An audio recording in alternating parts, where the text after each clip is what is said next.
Checking the OpieRadio rant line before we get into this one. Hey guys, it's Creamy Butters from Plymouth, Massachusetts. I got to hear the Gina episode when I was hospitalized fighting an infection. I'm sitting in the hospital bed, giggling like a little dullard in my hospital Johnny. I want to thank everybody from the podcast for checking in with me, wishing me well on Twitter. That was cool. I mean, Mike Sappho's on vacation with his awesome girlfriend in China, and he's checking in with me. Cool. I made good friends from the show on Twitter, like Carly and JW, and it's really, really cool. And I just got to say, Joey is the motherfucking man. Thank you, brother. One more big episode. John in Virginia. Johnny. What's up? What's up? I love you guys. Opie, I'm so glad you're back, buddy. I've been a fan since 2004 or 5. I've been following you forever, buddy. Joey, Carl, you guys are awesome. I love you guys so much. Thank you. I love you all. I got no criticism. None. The show is awesome. Cool. The show is fucking fabulous. Yeah.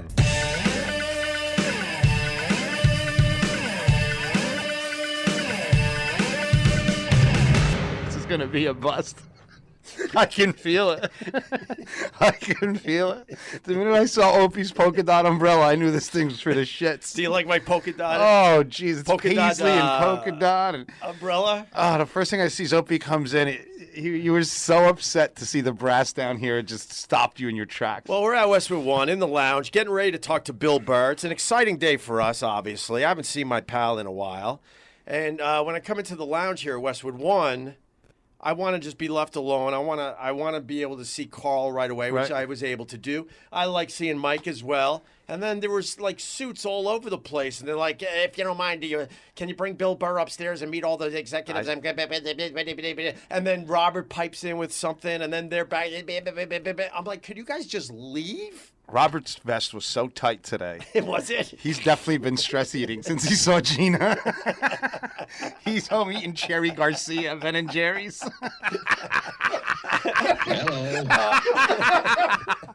I saw his whole belly button. Literally. You think he's gained a few? I could tell you I could put 2 fingers in that belly button to the knuckle. We only did that podcast around a week ago at this point. He's stress eating He's every stress day. eating? Oh, he's at home. Because he fell in love, because she comes in hot and she's a bit on the crazy side, which is right in Robert's wheelhouse. The minute I saw her take her jacket off, and he saw the 21 gun salute, he just went blind with love. Really? Yeah, he couldn't even see her anymore. Are we going to try to set those two up, or is that your territory? Listen, no. Listen. No? You worry, let her go? There's no way he can play in the NFL like me. That's why we want to set him up. That's why I want to. It's like the warm-up squad going to the Super Bowl. Next thing you know, he's going to come to Westwood One with a teardrop fucking tattoo, giant neck tattoo. Oh, he's going to be a mess. It's like, she made me have sex with a black guy first. But I did it. I don't know who I love now. She'll eat him alive. She's going to eat that bolero vest. And he'll love every minute of it. Dude, he's going to come, his clothes are going to be ripped up like a shark attack. Oh, my God. Dude, I can't tell you, when we do these podcasts, I listen back because I got to do a lot of post-production with Joey. Right. We go back and forth a little bit. But when it's done, it's done. I never want to hear it again. I'm that type of guy. But I re-listened to the Did you really? to Robert's breakup story where we fucking gave him the business. No less than I'm pushing 10 times. Bro, 10 let me tell you something. times. Opie, it's not every time. I've been around a lot of funny people. There's very few times you see a clean fucking wound like that. Yeah. He was like, you ever see those army movies when you go pull your buddy around and he has no torso? Yeah. It was just like full-blown IED. He looks alive because he died so fast, but there's nothing there. He's spilling his guts to us. We tell our breakup stories. It's Robert's turn. He wants to relate and hang with us and be one of the guys. He tells the worst story out of the three, I think. Well, because I think he has as much experience in breakups as I do in dating. Yeah. And then I just hit him with a zinger. When you asked him how hard he was when his wife was making out with that dude, I swear to God, Opie, Joey must have cut out 5 minutes of laughing. He must have. I told him to leave every second. I went the other way with that. I'm like, I Joey, felt like I was laughing forever. I said, Joey, Your instinct is going to be to cut the laugh.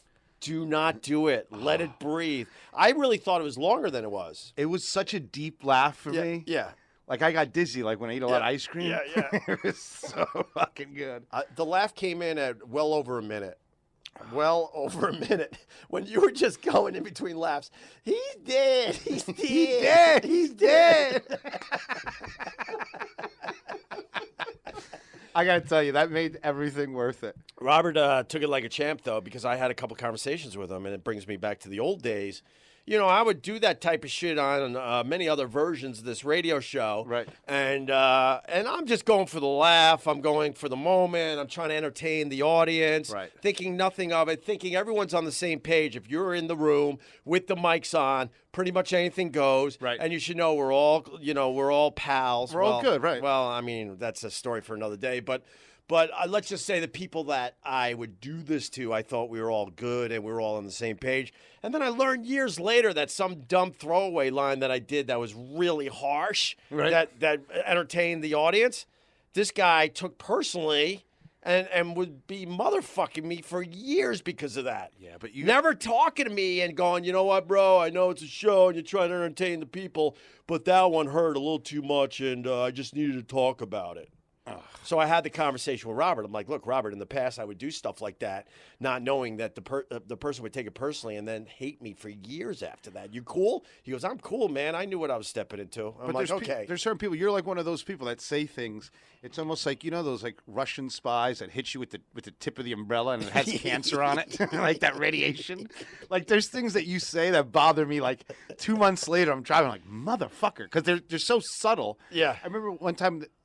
We're coming into West. I don't think you even remember this, but I remember it. Okay. We were walking in by the elevator, and you look at me. You're like, "You're looking good, huh? California did good." And, you know. Yeah, that was after one of your Food Network And I'm runs like, "Oh, out thanks. there. You know, I've been hiking." He's like, "To the drug dealer?" I didn't say Yes, that. you did. You It was son just of a a bitch. little quiet little You thing. wanted to laugh. I didn't say that. Yes, you did. I ain't letting that go. Yes, you I did not say that. How could I remember that? I could have been nicer. It's And you now don't you're even know when spinning you my- say them. It's like these little things, and they linger in the ear. And I'm like, that motherfucker. Did not say that. He said that to me one time. We were walking. He said something. I'm scared of that guy, and he's like something like, you've never been scared of a buffet. Remember when you got me with that when we were walking away from Sirius XM? Oh, yeah, but that was just good. That was a clean hit, though. It was. That was But a the thing clean is, like, hit. 2 hours in, I'm like, motherfucker. It starts to grow inside of you. Look, I'm learning about the past, and all I want is understanding.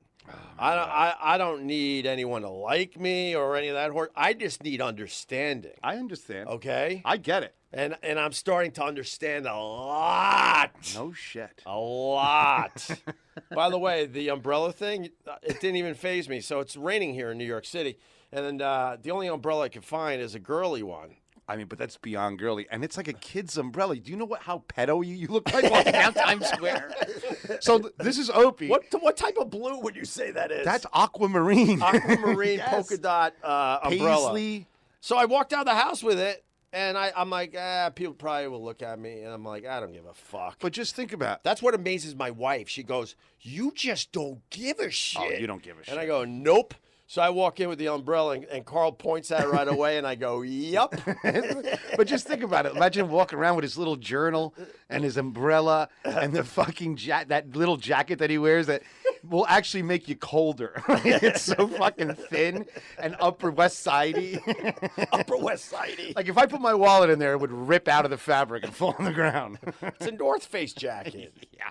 It's a bit on the thin side, but North Beach, Miami jacket. It's so fucking thin. I might have gained a few pounds this summer, so I'm trying to compensate with a Well, yeah, you thin the clothes out a little bit. That's funny.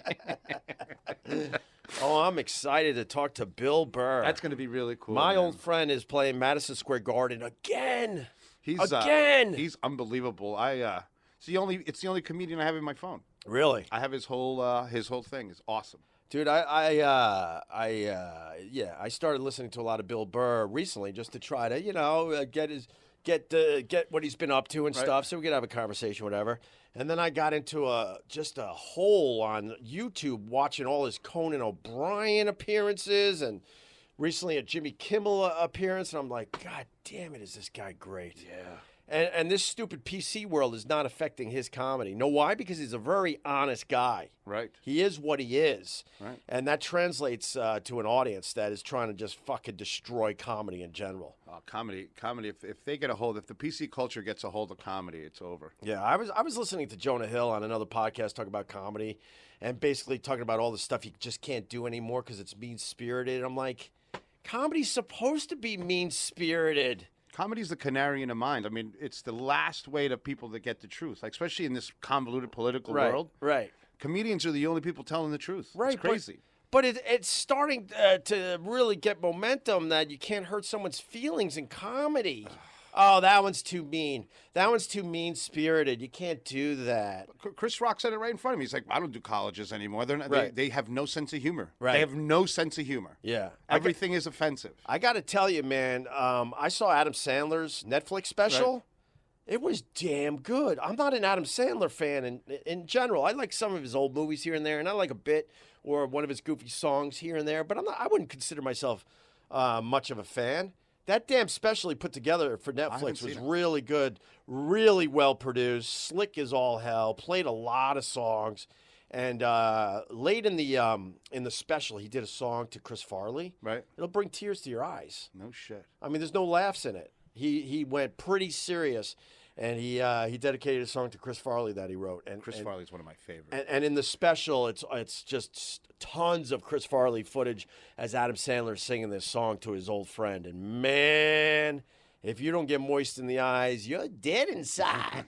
You're dead inside. Oh, fuck me. Yeah, so Madison Square Garden for Bill Burr. I'm very excited for him. I wonder if it's like becoming kind of just the norm, or if he's still incredibly excited to be playing these giant It's got to still places. be scary.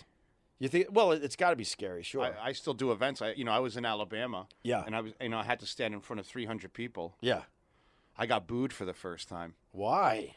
because I was drunk up there. Yeah. I'm not gonna lie, I was hammered. So we're at Oyster Fest in Alabama, and this guy was just bothering me about the podcast. Do you really live in a cabin? Like in the front row. Yeah. And I said, all right, these oysters are a little crispy, so these are only for people with the good teeth. And everyone goes, boo! They booed They you. booed me, but then I won them back over because I started yelling at people, and it was fun. All you have to do is go, roll tide. That's all I did. Roll Tide, and then they come back. Everybody just put their wives in a headlock and did a shot of Jaeger. They come out of their trance. Oh, I'm back. I'm back. It was so Roll crazy. Tide. It was the first time. Bro, I was watching your Instagram Live. Sorry to interrupt Yeah, you. I at times I thought they were speaking another language. Oh yeah. At times I'm like, is that actually English? There was a fan of the show. She's wearing the shirt that I'm wearing. You know the shirt that I wear? I'm fat. Let's party. Oh, Bill's here. No, go ahead. Joey.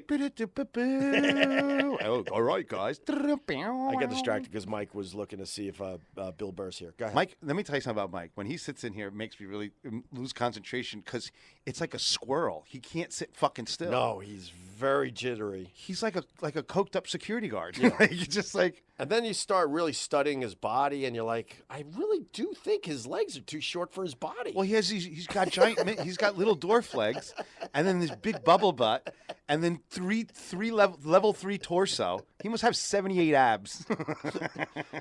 He's got the type of body where I think his mom during pregnancy went, yeah, that's enough, and put the bottle down just in time. Oh, I think she was. Oh my God. I can't. I'm out. I was going to say something. There's nothing I can say. Well, because of the short legs and the bubble butt, you know. Yeah. There was definitely. Oh, sorry, Mike. Come on back in. There was. I bet you she smelled like wine coolers when she went into labor. I get scared, though, because Mike can beat the shit out of us. Oh, yeah. Mike, we were making fun of your short legs and your bubble butt again. Yeah, I heard bubble butt. I knew it wasn't about the girl inside. I knew it was about me. Yeah, so. But, I mean, you know, you do well for yourself, right, Mike? What girl inside? What are you talking about? There's no girl inside.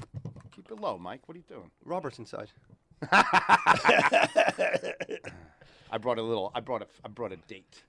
You did? to the podcast. Where's- And Robert's in there? Because Robert's going to start talking something. I think Robert goes full emotion right away. Oh, Right? Don't you think Robert on a date just goes straight like, I'm an open book, like, I've been in love 12 times. Yeah, like, yeah. right opening Yes. at the date. Can I have Yes. some of your mashed potatoes? His whole life story, all the bad stuff before the first drink is drunk. Yeah. Like me, I'm Or complete drank. opposite. Should I say drank there? Whatever. By the fourth date, I start maybe telling the truth. Like, so the first day I meet a girl, it's like, what do you do? I'm like, I invented the internet and the question mark. Good place to start. That's it. And then by the third time, I'm like, this really isn't my apartment. My friend's on vacation. And we got to leave because he doesn't even know I'm here. Yeah, I'm kind of squatting. And he just touched down at Yeah. Newark. He'll be here in a That's half not hour. my dog. We got to go. That is not my dog. Those aren't my fish. We got to go. We got to go. Immediately. Clean yourself up back there. Let's go. So, thinking of Bill Burr at Madison Square Garden brought back some memories because I was lucky enough to go on that stage at Madison Square Garden thanks to Andrew Dice Clay. Really? Back in the day, yeah, man. Andrew Dice Clay was doing our show a lot at NEW, and he came in and he sold out the Beacon Theater. Was it 2 shows, Mike, at the Beacon Theater? 2 shows. So his ticket sales were going so well, he wanted to kind of push all those people to Madison Square Garden and sell out Madison Square Garden. But for some reason, I don't know the details, but the Beacon Theater would not let him out of his contract with the Beacon Theater. Really? So Dice, instead of going, all right, I'll do the Beacon Theater and I'll come back in 6 months and do Madison Square Garden, he's like, fuck that. I'll do the sold-out shows at the Beacon Theater, and then a week later, I think it was, I'm going to do Madison Square Garden. And we're like, what the fuck? I mean, we had some pull back then, but I'm like, man, I don't know, Dice, But anyway, long story short, he plays Madison Square Garden, and he invites us to go up in front of the crowd before he came out, and I'm like losing my mind being from Long Island. You're at the Garden. I'm at the Garden. It's the Holy Grail. In front of our crazy ass fans, and he sold pretty well considering it was also the World Series with the Mets and the Yankees. What year was that? 2000. 2000, and I think it was the game clincher too that night. Oh, I don't know if it was a game clincher, but you guys had a great promotion. No. I'm going to tell him the promotion. That's why I'm going there, Mikey. God, I forget that Mikey knows every single thing I've ever done in my radio career there, Carly. Uh-oh, what's happening again? Huh? Just random numbers with people. Look at this. Wait, you just got another random number? Oh, wow. Let's take a look, huh? All right, let's see what you got going on this time. Who the hell is that? I have no idea. Wait, is that a video? The girl in that video, is she like Texting me. Someone you know? I guess. Or is that a video she's sending of somebody else? She's sending it to me. She's doing a handstand. Yes. A handstand? That's for the young. I'm in How fucking young hell. is she? She doesn't even drive. I told her to go vote. She's like, maybe in a couple years. No, I don't know who it is. I can't see your face. You have no idea. God, that was fun last time, but I don't know if we could duplicate that magic. I've been trying to tie this I'm trying to bring this thing down to a close. I mean, Well, for the winter, you said that already. I gotta, but it's Yeah. I got a lot of loose ends. People are popping up out of nowhere. Yeah. So so Dice is at the Garden. He invites me and Anthony to do a little something before the show, and we're panicking because we got to fucking make it count. So I came up with the idea. We were doing a lot of lesbian stuff back then. So I was able to get the lesbian couch, which was very famous, onto the stage at Madison Square Garden before the Andrew Dice Clay show. All of a sudden, the couch is there, right? And then because the Mets and the Yankees are in the World Series, I'm like, how many Mets fans are there out there? Ha! Everyone's going nuts, right? How many Yankees fans are out there? Ha! Probably even more nuts. So that made the Mets fans go, fuck the Yankees. And the Yankees are like, fuck the Mets. And they're like booing each other and screaming and yelling. Like, Good job, Bob. Creating a commotion. And I wanted to create the commotion. Oh, okay. Because then I just casually go, you think we could get along tonight? Boo! You sure we can't get along? For Dice, who's going to be out here soon? Boo! Fuck the Yankees! Fuck you! Fuck Howard Stern! Fuck the Mets! Fuck everything. Everybody's saying fuck you, right? I'm like, you sure we can't get along? One last incredible over-the-top boo from both sides. I'm like, all right. And then I go, come on out. And I got the hottest lesbian in a Yankees jersey and pretty much nothing else, and the hottest girl in a Mets jersey and pretty much nothing else, Place goes batshit crazy. And Mike, am I lying? Did they put on a lesbian show on stage at Madison Square Garden before the Dice Show? One of the best things I've ever seen up live. What are the odds of you were just staring at Opie the whole time? Opie, big fan. Big fan, super fan. Big fan. I'm going to work for you someday. I've been a big fan of you since Geneseo. It's going to take 15 years before you notice me, but I'm going to have you notice me, and I'm going to be on your podcast producing it. And here he is, Mike Sappho. I'm just worried that Mike, and the more Mike time that Mike gets on the podcast, I'm worried that he's going to fucking kill me because he knows, like, all I got to do is get rid of Carl. Yeah. You know what I mean? No, Mike, and he does walk around with a piece. I mean, when you're being a big TV star out there, Mike fucking fills in nice. Yeah, He comes out of the bullpen. He does a pretty good job. this is how the anger starts. Well, it can only last an inning, but Does he have like a little scribble pad? He draws hearts with your name on them and stuff while he's talking to you? his pitch count is 12. But those are 12 important pitches. 12 important pitches. Yeah. Two, and after that, he's in the dirt. Oh yeah. Then all of a sudden he's throwing the ball like Baba Booey. Watch the video to get that one. Or I could have went with who else had the shitty first pitch? 50 Cent. 50 Oh, Cent. 50 Cent was a bad one. 50 Cent was probably the worst ever. That didn't help his cred. No. He'd throw like a girl. Yeah. That's weird, right? It was really strange. And then the other thing with Madison Square Garden, because it's bringing back memories with Bill Burr playing the Garden. When we were at XM, we had a... Stop moving. Where are you going now? It's insane. Can't you do this all at once? Everything's in stages. Like 5 minutes ago, he built a tripod, sat down, put on the headphones. Then 5 minutes later, he gets up, puts the camera, then the headphones, then sits down again. Right. Then he moves the cactuses. Then he sits down, puts the headphones on. It's impossible. Don't forget all the times he just leaves the studio. Dude, he's like, I feel like I'm a football player, and he's back there with the foam finger when I'm trying to do the free kick. Whoa! Miss. I feel like I'm in Central Park watching a squirrel. Gary Busey was so pissed because I kept trying to stand up, but I was in the corner. He's like, sit the fuck down right now. Yeah. Yeah. He wouldn't let him pee. It's one of the best moments of this podcast. You wouldn't let him pee. No, because Mike was desperate and goes, I got to pee. And Gary basically said, tough shit. Oh, that's You ain't leaving. And then Ope's like, all right, we finished up here. He's like, oh, no, we're not. No. We're not done with the podcast. I'm like, I got to pee. I'm so mad that I didn't keep recording because all of a sudden I go to Gary Busey. We did about 2 hours. Right.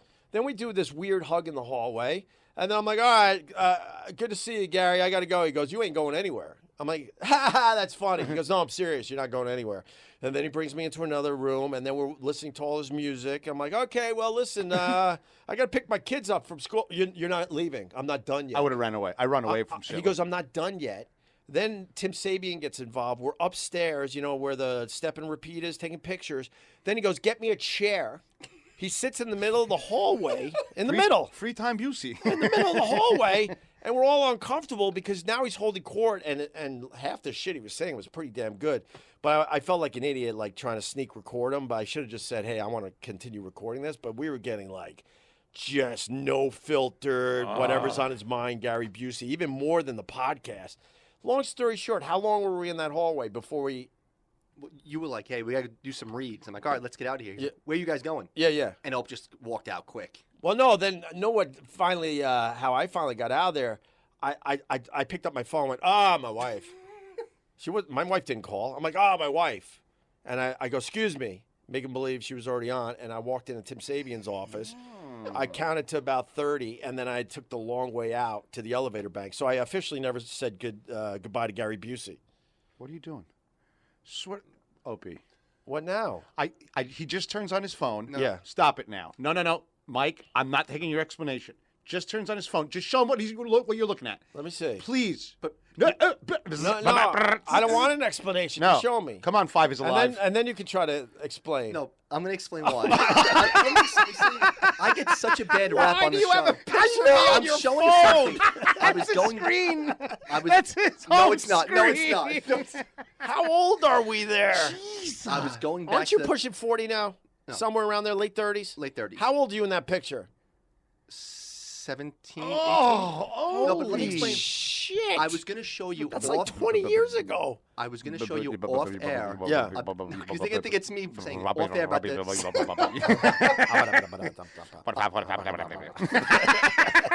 He just goes like this. What were you going to tell me off mic? The Subway series. This is the picture from the nights.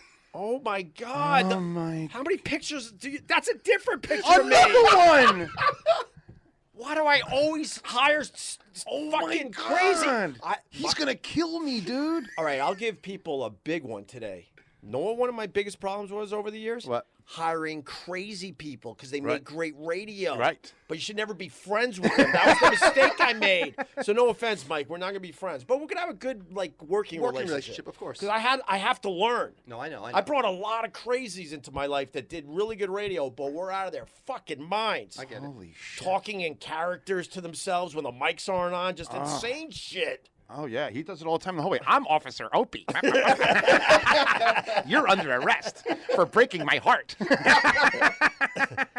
When you're mumbling to yourself in characters and there's no mics on, that's when I realized, oh, I hired another nut job. Another nut Good job. job, Ope.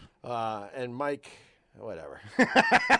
So when anyway- you're talking, I see the picture. I got to blow the whistle. You could get hurt. You could get hurt in here. So another story for Madison Square Garden. So when we went to XM, the CEO at the time, Hugh, I'll just say Hugh. Most people know his last name. He was the CEO. When I met him, we went down to Washington, and we're excited we're going to sign with XM. This was before Sirius and XM merged, obviously. And Sirius wanted us, and we picked Sirius. We were always picking, we always had to choose, and then we would choose one, and they go, no, you can't go there. You got to go to the other one.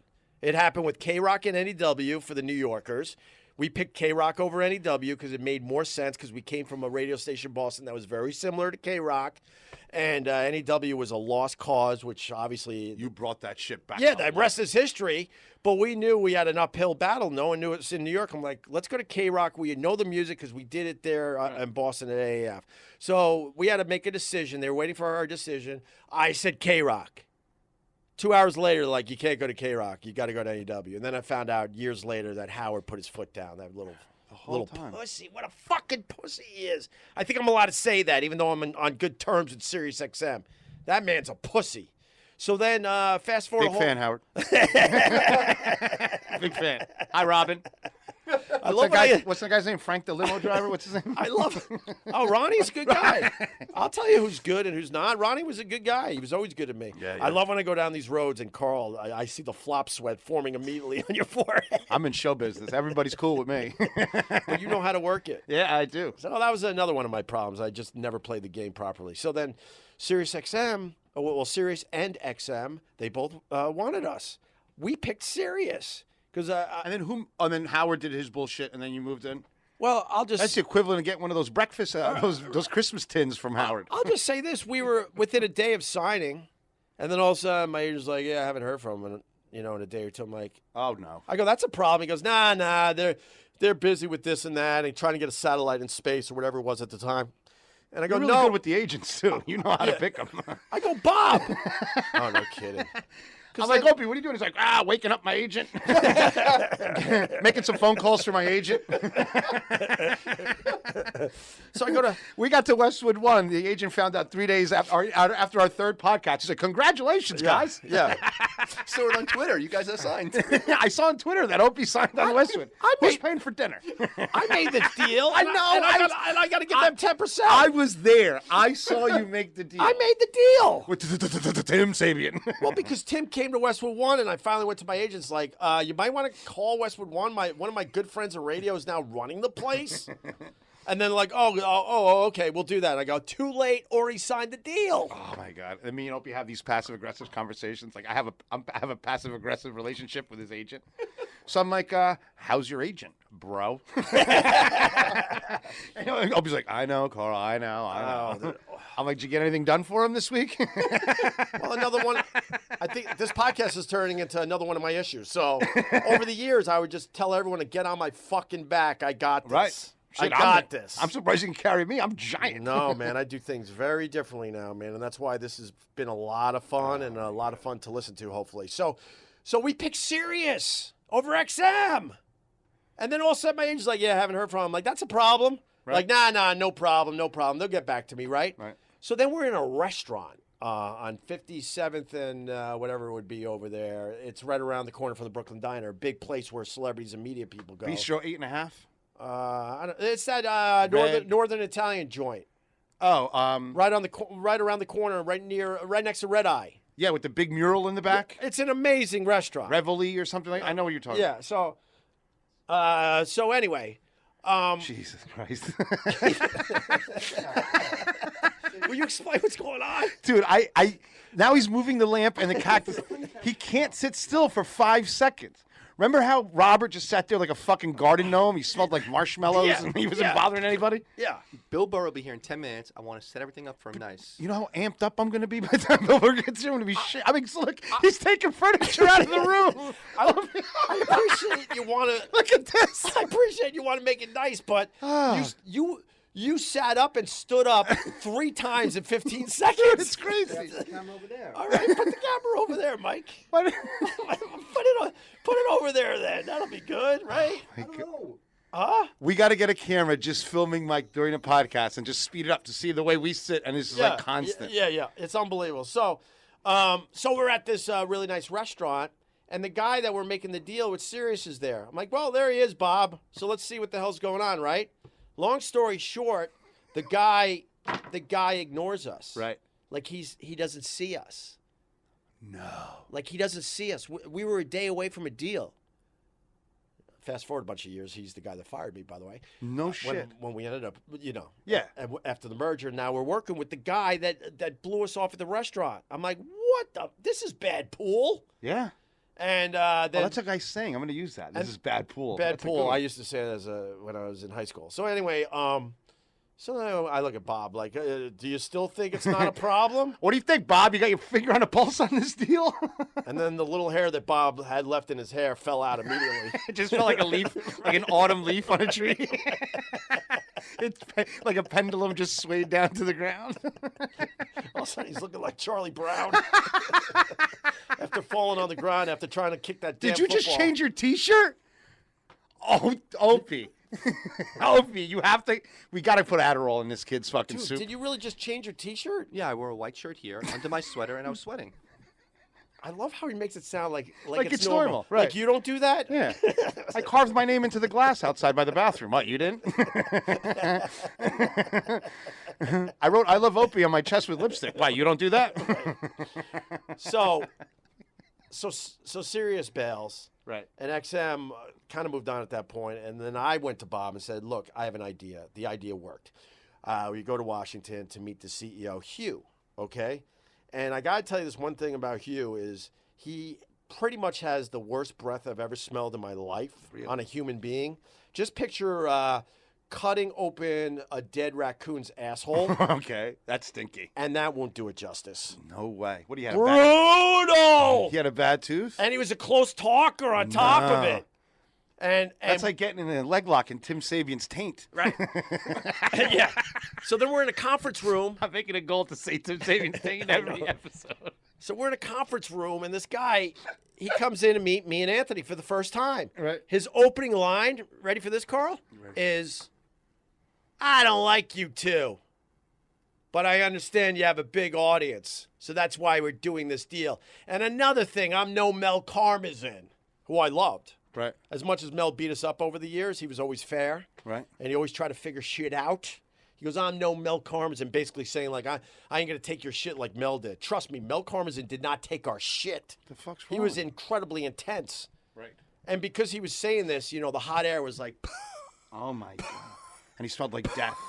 horrendous. He was actually dead inside. right. So we had so that's how we started. wants to get No, up. that son of a bitch doesn't speak bad about Opie. That's it. You're getting up again? I'm going to the lobby to wait for them to be here in 5 minutes. I can't wait to see your next shirt. What are you going to wear next? You wear a tank top? Well, let's just hang on the podcast because we have to get All right. Where are you going with that microphone What are you stand? doing? Listen, I want them to get, no, you see, I'm getting a bad rap here today. What do you mean? You're fidgety as all Tell me if fuck. I've made anything up. Right. Look, Holy shit. Oh, Opie, this is so What funny. are you doing? Oh, my God. Why do you He's have to- tying Opie up with the headphone microphone, with the wire. Why do you have to fix the headphone cords right now? Come in. You know, you like when it's Okay. Carl, sit down. Make sure the camera's on. Wait, you want me to now? You gonna test the camera during the podcast? Now you're sitting back down. I'm in the middle of a great story. Jesus, he's in the middle of fucking. And then it ties it into the whole Madison Square Garden thing. Wow. He's jittier than Artie Lang on an all-night bender. It's not going to work. Look. It's not going to work. All right, you're going to have to hold it. Like last time. And move it around, yes. Oh my God, the video's gonna be great. Him sitting down and getting up with the camera. All right, that's what we'll do. With all that energy, stop rolling your eyes. You can hold the camera. I'm predicting right now, Mike is gonna and make shoot Bill this Burr shit. angry. No. All right, listen. Oh, that's funny shit. So anyway, that's how we started at XM. And this ties into Madison Square Garden there, Carl.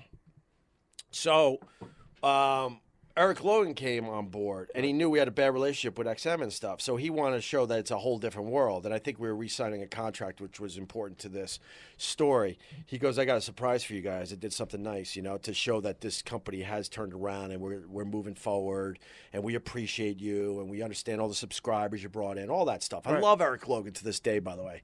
And all of a sudden, he tells us that we're on the side of Madison Square Garden. I got to repost the pictures. Me and Anthony's pictures, one of him and one of me, went from the roof of Madison Square Garden almost all the way to the ground. No. And it was there for, I don't know how long anymore, at least a week or so. I would take subways from the Upper West Side, get out at Madison Square Garden just to look at that motherfucking thing. I would too. Oh, I did it a bunch of times. I went with my now wife. We weren't married yet. I'm like, I surprised her, like, you got to see this. And we would step out of the subway station. And there's my head had to be, don't want to exaggerate, it had to be pushing 100 feet, that picture. I felt They that. blew it up to about 100 feet on the side of Madison Square Garden. For a kid that grew up on Long Island, it was like incredibly special. Almost lost his twin brothers to a to a picnic accident. My favorite story to this day. More coming up with the guys, and later on, Bill Burr, Carl, Siggy Poo, Mike, go pee on your girlfriend. Greg, tell them about the color purple. I am so excited that Purple Mattress is still with the OpieRadio podcast. Thank you, Purple Mattress. I love my Purple Mattress. I don't toss and turn anymore, Robert. Yes, I'm pulling you into this live read. Sorry, pal. But I don't toss and turn anymore. I actually get a very, very good, restful night sleep thanks to Purple Mattress. But that's boring. You know what I need from Purple Mattress? What? I need them to deliver a Purple Mattress to Carl's creepy cabin. Because you want to talk about a guy that's wearing out mattresses these days now that he's divorced and free? Yes. If they want to sell mattresses, they get one over to Carl's creepy cabin immediately. Right? Absolutely. And all of his guests will want to get one when they leave. And the beauty of giving Carl a mattress at the creepy cabin, he's got all shapes and sizes staying overnight. Take that, Carl. But I'm going to get you a free mattress, Carl, so relax. Hey, if you're struggling to get a good night's sleep, you got to try a Purple mattress. The founders of Purple are two brothers who have been developing cushioning technology for 30 years on things like medical beds and wheelchairs. I think they were rocket scientists, right, before they started getting into the mattress business? That sounds right. That certainly doesn't hurt, Robert. Check this out, too. 100-night risk-free trial. If you're not fully satisfied, you can return your mattress for a full refund, backed by a 10-year warranty, free shipping and returns, free in-home setup, and old mattress removal. That's important. Very important. And let's not forget, the Purple mattress will probably feel different than anything you've ever experienced because it uses this brand new material that was developed by an actual rocket scientist, like we mentioned. It was not like the memory foam we're used to, right? Right. God, you're really helping me out, Robert. Thank you. The Purple material feels very unique because it's both firm and soft at the same time, so it keeps everything supported while still feeling really comfortable. Plus, it's breathable, so it sleeps cool. All that's important, but you gotta get Carl a mattress at the creepy cabin, I'm telling you. Watch your sales go through the roof. Here's what you gotta do, people. You're gonna love Purple, and right now, our listeners will get a free Purple pillow with the purchase of a mattress. That's in addition to the great free gifts they're offering site-wide. Just text Opie to 474747. That's text Opie, O-P-I-E, to 474747. The only way to get this free pillow is to text Opie, O-P-I-E, to 474747. Message and data rates may apply. And thank you, Purple Mattress. Love having you part of the Opie Radio podcast. Opie Radio. All right, before Purple Mattress, Greg was telling Carl about the cool signage for O&A at the Garden. Carl. Yeah, you had a giant sign at Madison Square Garden, which is awesome. So I remember Food and Wine Festival when Guy first won Food Network Star. Yeah. They put a giant sign downtown on the building. Wow. And he looks at me and goes, I don't know who else to ask. I said, you want the sign? He goes, go get it. No kidding. So I opened the fire escape window and just took the sign down off the side of the building. Shit. And I delivered it. And that was one of the first times he knew I was special ops. Right. And How big was that thing, and how many times did you have to fold it over? Dude, I was coming down with a giant tarp. I couldn't even make the turn down the fire escape stairs. But I got it. Wow, that's awesome. But you know, when you see yourself like that, it's awesome. Yeah, It's absolutely. really awesome. And then I was also thinking, because Bill Burr does a lot of late night appearances, and I was thinking what the pinnacle of my career was. Right. And the pinnacle was, it's very simple. We flew out to L.A. to do Jay Leno's show. Matthew McConaughey was on the show, and the Killers. And it was the last show before Jay Leno was shutting down for Christmas. And we're on the side of the stage. And even though me and Anthony didn't get along and barely talked to each other, which has been well documented at this point, he looks at me, and he knew it was special, and he goes, don't forget this. Remember this. And then 2 seconds later, they introduced us, and we went out on stage, and now we're hanging with Jay Leno, Matthew McConaughey, and the Killers, and we had a really good appearance. And during commercial breaks, they were making margaritas. Jay Leno had a blender behind the couches, so now we're clanking glasses with Matthew McConaughey, and then he introduces the Killers, and we have drinks in our hand, and we're watching the Killers. They're like right there, and that was pretty much the pinnacle of this whole radio thing for me. Unbelievable. I mean, we did end up doing Jimmy Fallon after that and playing beer pong with Betty White. Awesome. That was pretty cool, too. But if I think about the actual pinnacle, that was the moment right there, right before we stepped on stage on that Jay Leno show. How about I give you what I call a sweet and sour? So that's a sweet story. Yeah. So let me give you a sour Okay. story. This just happened. I'm in Gulf Shores, Alabama. There's a bunch of people ready to watch my oyster demo. Yeah. And the lady introduces me. I'd like to introduce Food Network celebrity chef Carl Reese. I'm like, oh, boy. And it just gets even better from there. It goes, owner of Marie's Italian Specialties. He has a restaurant with his wife in Chatham. No. Right off the bat. Right off the bat. And I guess there's a podcast fan. Right. And I hear from the back, she cheated on him. That's my beginning to the Oyster Festival this weekend. Yeah, that's a sweet and sour. That's a sweet and sour. So I'm on stage and big deal. Feeling good. And all of a sudden. That was your intro? That was my intro, bro. Wow. It was my intro. And they put on reggae music. I guess I'm black in Alabama. He'll like this. He'll like Shabba Ranks. Right. It's like a song, Trailer Load of Girls or some shit. Man, did you learn how to speak Alabama while you were down there? Because like, You know what, I said, those live streams, which if you're not following Carl on Instagram, Sabor Chef. Oh, it's crazy shit. Your live streams are fucking great. Oh, we have usually fun. you at a bar. Yeah. Trying to make it all work. Trying to make it all work. I ran headlong into a bachelor party. I A saw that. bachelorette party. How was that? Well, it was probably one of the best experiences of my life. Really? For the simple fact that I had to do zero work. Really? I see the bachelorette party from across the kitchen, so I Yeah. come out and I'm just going straight at them. So I've invaded. Remember in Nantucket, I invaded a bachelorette party. Right. You go right for the bride, and she'll direct you. You know what's open and what's closed. It's like tolls. You know this toll is open. This toll is closed. This one is a little open. Why is it her job? What do you mean? Why is it her job Because to direct traffic? Because she wants to. She'll pick who she wants to get picked off. Oh, I see. She's trying to take care of her friends. She wants you to jump on a grenade. she wants to get rid of the bitchy one, or put the one that's in a bad mood in a good mood, or the one that she doesn't like the boyfriend. That's how girls think. Oh my God, they're exhausting how That's they think. exhausting. That's all they do is think. Can't women just chill the fuck out and hang no, out? No, because if they did, they'd be dudes. You think women could just sit back and have a good time? No, I don't think so. No. I don't think so. One thing my grandfather told me all the time, he goes, easiest and most effective way to get a woman. Right. Just plant the seed and they'll do everything else. Right.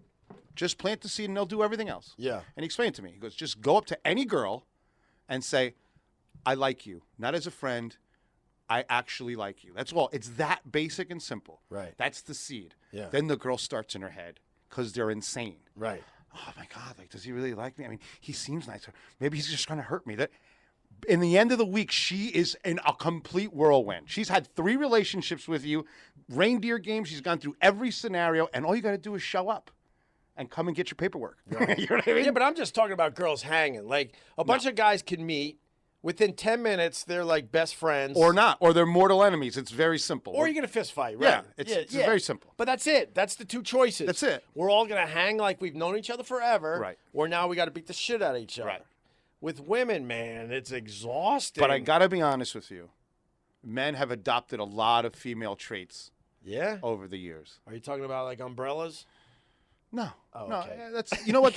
It takes a man to say, I don't give a fuck about an umbrella. So that's the opposite. How quickly did I knock you down? You were trying to go there. I was coming hot. You stopped me. I went, yup. Yep. And I said, all right. But that's how dudes are. And you can watch me after this podcast walk outside on this rainy day, and I'm going to pop that very girly umbrella. Right, and I'm going to go right to my beautiful fucking apartment, and you can go fuck yourself, cabin boy. Right? And they're tough in Times Square, too, so this might not be the area to do it in. I don't know. No, you'll be fine. Whatever. You'll be fine. But that's how girls are. I don't think they can calm down. I think they go through too many scenarios, and they're not really friends with each other, which blows my mind. They're not. You know, like because I think they're always competing with each other. Every time I hook up with a girl, and I meet her with her friends, 2 days later, she's motherfucking that girl up and down. I've never seen anything like it. It's that like I'm with a girl, girls. she's like, "Hey, how's your friend Opie?" I'm like, "Fine." How is he? I'm like, "He's 5'11". You know what I mean? Right. You ain't get nothing from me, kid. Right, that's it. But they just, in 3 days, I know the girl had an abortion. Oh my God. She's got a pill problem, Right. which is making me attracted to her friend now because I'm like, wow, she's a real mess. That's perfect for me. She's perfect for me. She's perfect for me. She's right where I need her. Right, I need her, just in the valley of death. And I show up the buzzard. I just eat her eyes first. Very nice. Oh, fuck. I miss you, buddy. I missed you. So your Alabama trip was good, huh? It was so good. Yeah. There was a super fan who listens to the podcast. Man, they're coming out of the woodwork now. I just want to acknowledge it. Thanks for all the love and the support of this podcast. When I was doing the live demo, right? I told you on the phone, people were asking me questions about. Yeah. Excuse me, sir. Yeah. Do you really live in a creepy cabin? Yeah. And like people that don't know, that just know me for the Food Network, is like, what is going on here? Right. And this one guy, his name, I don't know what his name was, but it had like 4 initials, rich guy with a Rolex and stuff, big fan. Had nothing wrong with his legs, but had one of those little carts, like those little 3-wheelers. Yeah. And he just literally plows right to the middle of the demo. Big fan! Like just knocks it. Roll Tide! Roll Tide! Oh, it was awesome, man. I actually love that place. It was really, really cool. It seemed like you had a good time down there. Dude, they have a bar called Florabama. Half of it's in Alabama and half of it's in Florida. How could you go wrong? You can't go wrong. There was a guy. Yeah. I have it on video. I got to find it. He's crying in the corner. Crying. So me and my friend Panini Pete, he's a big guy down there. He's got like 4 restaurants down there.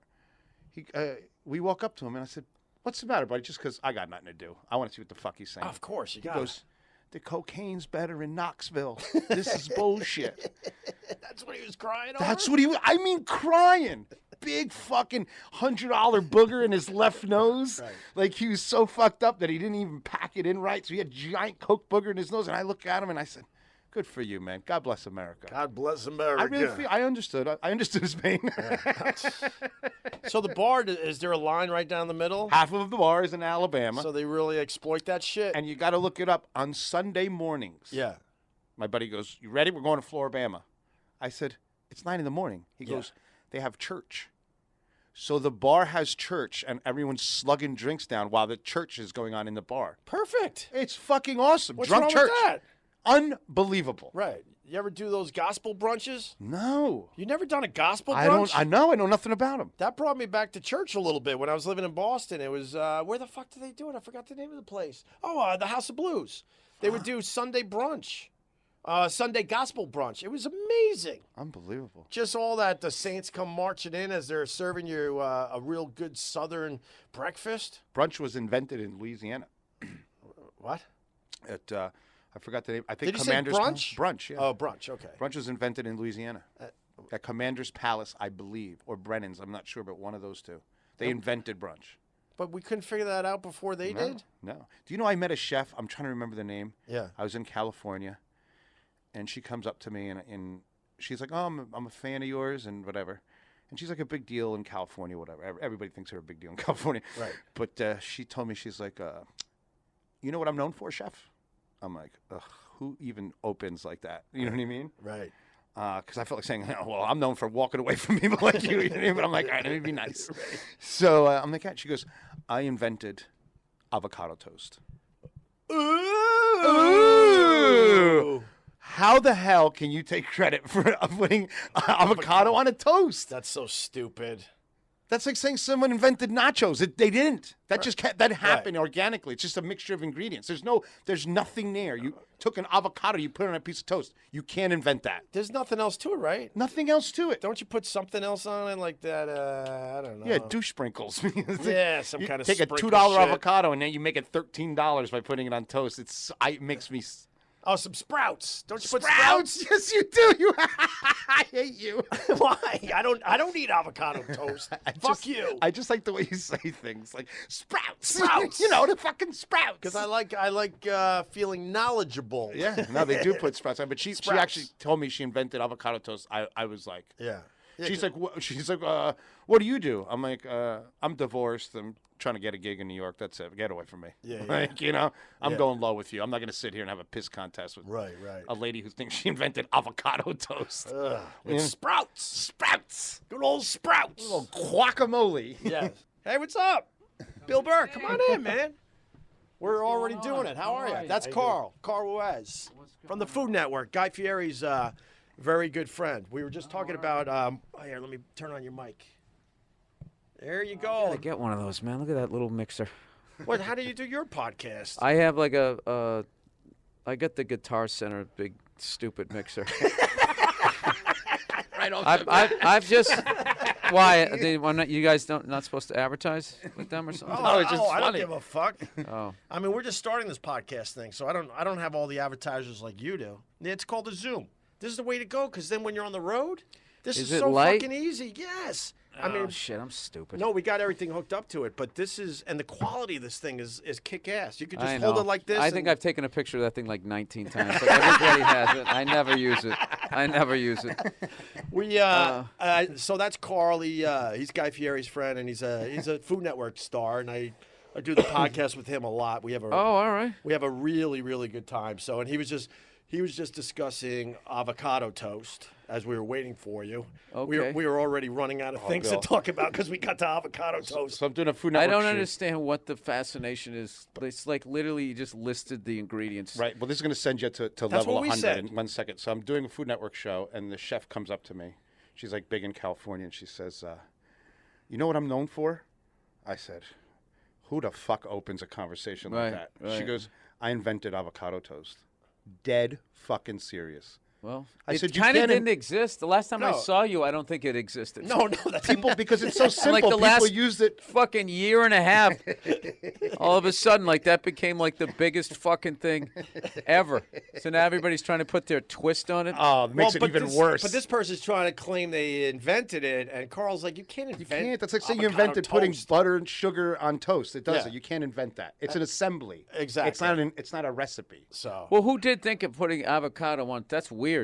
No, Like, because- who would have thought that would have gone together? In California, they used it all the time. Back in the 70s, I tracked it back to less. I like that panache. she fucking bugged you that much that you actually found the Wikipedia page on Avocado Toast. She did. She bothered Fucking me. reams of it. I was reading for like 2 Oh, days. and it doesn't stop there. If you follow it back, it goes back to Cologne, Germany. Oh, I kept looking like, not your name, next page. You're still not here, I hated her. You know what? That fucking Mario Batali show was going to come back. Then he did what he did, now it's gone. He was one of my favorite. You know something? Yeah, Like dude. I missed the that show because he just was cooking. Yeah. And somewhere along the line, the Food Network kind of went into this whole thing where it was like they just brought all this anxiety to it. Yeah. Like you got to make pancakes, you got a straw, Yeah. and some cornflakes. I'm the And champion like, of how the that. fuck am I going to do this? It's just like cooking's supposed to be this relaxing, Yeah. wonderful thing that you do for yourself or somebody else, and they just made it this fucking stressful. Them and the Weather Channel. They went fucking they just got into all this. Everybody's yelling because there's so many channels. I should talk with my fucking act, but it's just like I used to watch. I used to just chill out.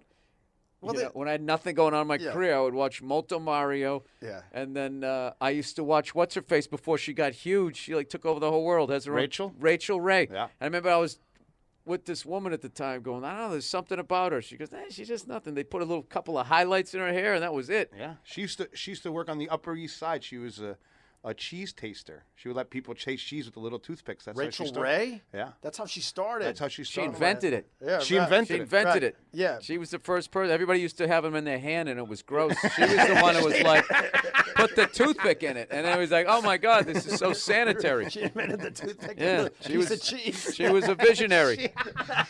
She's a Steve Jobs of fucking cheese samples. But going back to the Weather Channel, we're getting close to losing one, man. When they go out there in the storms like that, and they put that's what they themselves in gotta have. positions, and then they have to say, "Don't do this," or "You shouldn't be outside." But we had a 2x4 flying by on the last storm. You see that viral No, video? I didn't see that. Missed the big rock star over there at the Weather Channel. I forgot his name. Well, I think as climate change, or whatever the fuck you're supposed to call it now, continues, the storms are going to get more and more severe. Yeah. And there'll be more and more channels covering it, which will make them, can we get these people closer to what's going on? Right? They'll sign a waiver, and they'll do some sort of sad thing.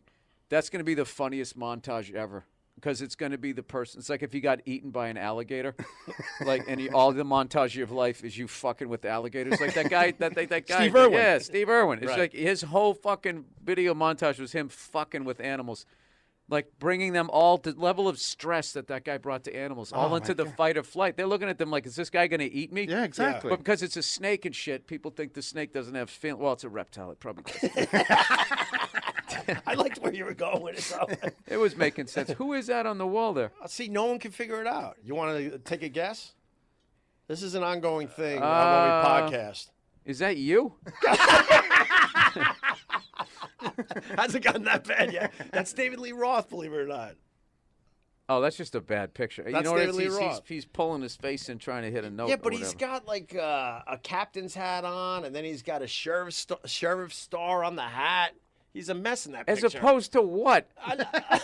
Dude, that guy has had some of the best on stage. I remember one time me and DeRosa he was living back here in New York. We went, and he goes, dude, look at this video. And it was David Lee Roth. He had on a pair of like these skin tight, like pink spandex. You remember those boots from the 70s, those ski boots that look like woolly mammoth Of hair? course, yeah. He had that over that. He had like ski goggles on and no shirt. Right. And was on like daytime TV with like Van Halen or something, and was doing this little like sort of dance jump move towards the camera, and he had the mic down by his dick, and it was just like this guy's just like. But it made sense, right? No, but he's one of the best frontmen of all fucking time. David Lee, you can't fuck with David Lee Roth. Dude, he does great radio over the years we've had him on, and I had him on the show with Doc Gooden. And Doc Gooden's telling some insane fucking drug story that would bring you to tears. And David Lee Roth's on the show, like, thinking it's the greatest thing ever, going, right, man. Rad. As Doc Gooden is spilling his guts out to us, having pretty much a nervous breakdown, telling us his drug story. And David Lee Roth is just not reading the room and thinks it's the most awesome story he's ever heard. Hey. 1-8 ball coming up. Oh, I love that guy. So how's it being back in New York there, Billy? Billy Burr? It's lonely. I'm not back here with my family, and then I go back to all the clubs, and everybody's like moved on. Right. So it's weird. Oh, they're either not there or they're dead. That's basically all my friends. Yeah, it sucks. That's one of the things they don't tell you about getting older. But, yeah, so that brought it down. You guys want to go back to Avocado Toast? So your crew's moving on? They're just in. Well, they're just like they just don't hang out like they used to. No, they've all become successful. They're like, there's each like level. There's people that move on or just say, fuck it, I'm not doing this anymore. Right. But, like, there's only so long that you can stay in, like, the same, like, place, I think, before you kind of lose it. Yeah. You go solely insane. So I don't know. It's just, it's different. But I'll tell you, there's all of these, I saw that Mark Norman last night. Oh, my God, is that guy funny. Holy He's really shit. fucking funny. No, man. it's been a while since I've seen a guy where it was like I was picturing him crushing on Letterman with those jokes. Yeah. And I was picturing Dave laughing, going like it's been a while since I've seen a guy that could, like, you're watching this set late night at a club, and it's like, this is killing late night at a comedy club, and this would also kill at late night talk show. I mean, that's how tight his jokes are. Like, it's been a while since I've seen a joke writer like that. He's well on his way too. He's doing more and more of that. And you're playing the Garden again, bro. Yep. I mean, is it fucked up to you? I know you've had an incredible success, obviously. No, it's weird. I got a good story for you. When I was back home, and I was doing the Boston Garden, right? I did 3 of these things. Jesus. I only did 3. I remember back in the day, like guys like Dane Cook, he had the same road schedule as like the Celtics, right? So I mainly do theater. So I did the Forum, and then I did the Boston Garden. So Boston Garden, that's where I'm from. So I got all kinds of friends and family padding the stats there. So there was fucking jam-packed. I'm doing it in the round. And, there's that feeling when you're backstage going, this is like a fucking cartoon. This is ridiculous. This doesn't make sense. People up top going to feel like they got their money. Having basically a panic attack while Verzi was on killing, or Tony V, I forget who was on. And then my phone rings, and I see it's my wife. And I'm like, this is why I married her. She's going to be like, I love you. You deserve this. Go out there, have a great, remember to have fun. And I picked the phone up, and she was crying hysterically. She was like, oh, my God, baby. Right? And I was like, I thought there was something wrong with that kid. I'm like, what happened? What happened? What happened? She goes, no, nothing bad. I just saw A Star Is Born. It was so good. And I was literally sitting there like, I felt like I was in a sitcom. I was like, are you fucking serious? I go, do you understand what you just did to me? I go, honey, I got a show. And she's like, oh, my God, are you about ready to go on stage? And I was like, yes. And then she was like laughing through crying, which was so adorable. And she goes, I'm sorry. Have a good time. I'm just like, and I just walked out on stage and told that story. And it got a big laugh, and I was on my way. So, Yeah, that's a good start to that. I'm a fan of your podcast, obviously, and she's really good. Nia's really good with you. You don't put her on a lot, but when you do, it's. Well, now that we have the kid and everything, it's not. I mean, somebody's got to watch the kid, so that kind of killed her coming on, and also, just the ridiculous level of adjustment to your life, like some have been talking about on stage, is how they don't tell you that when you have a kid, like how much what that does to your relationship with your spouse, where it's like you guys go from this looking at each other to you're just staring, fixated on the kid, and not even in a bad way, but if you guys don't check in with each other, you just start fucking drifting apart. And like, we got to the point where we were just like passing each other in the hall, like, what's up?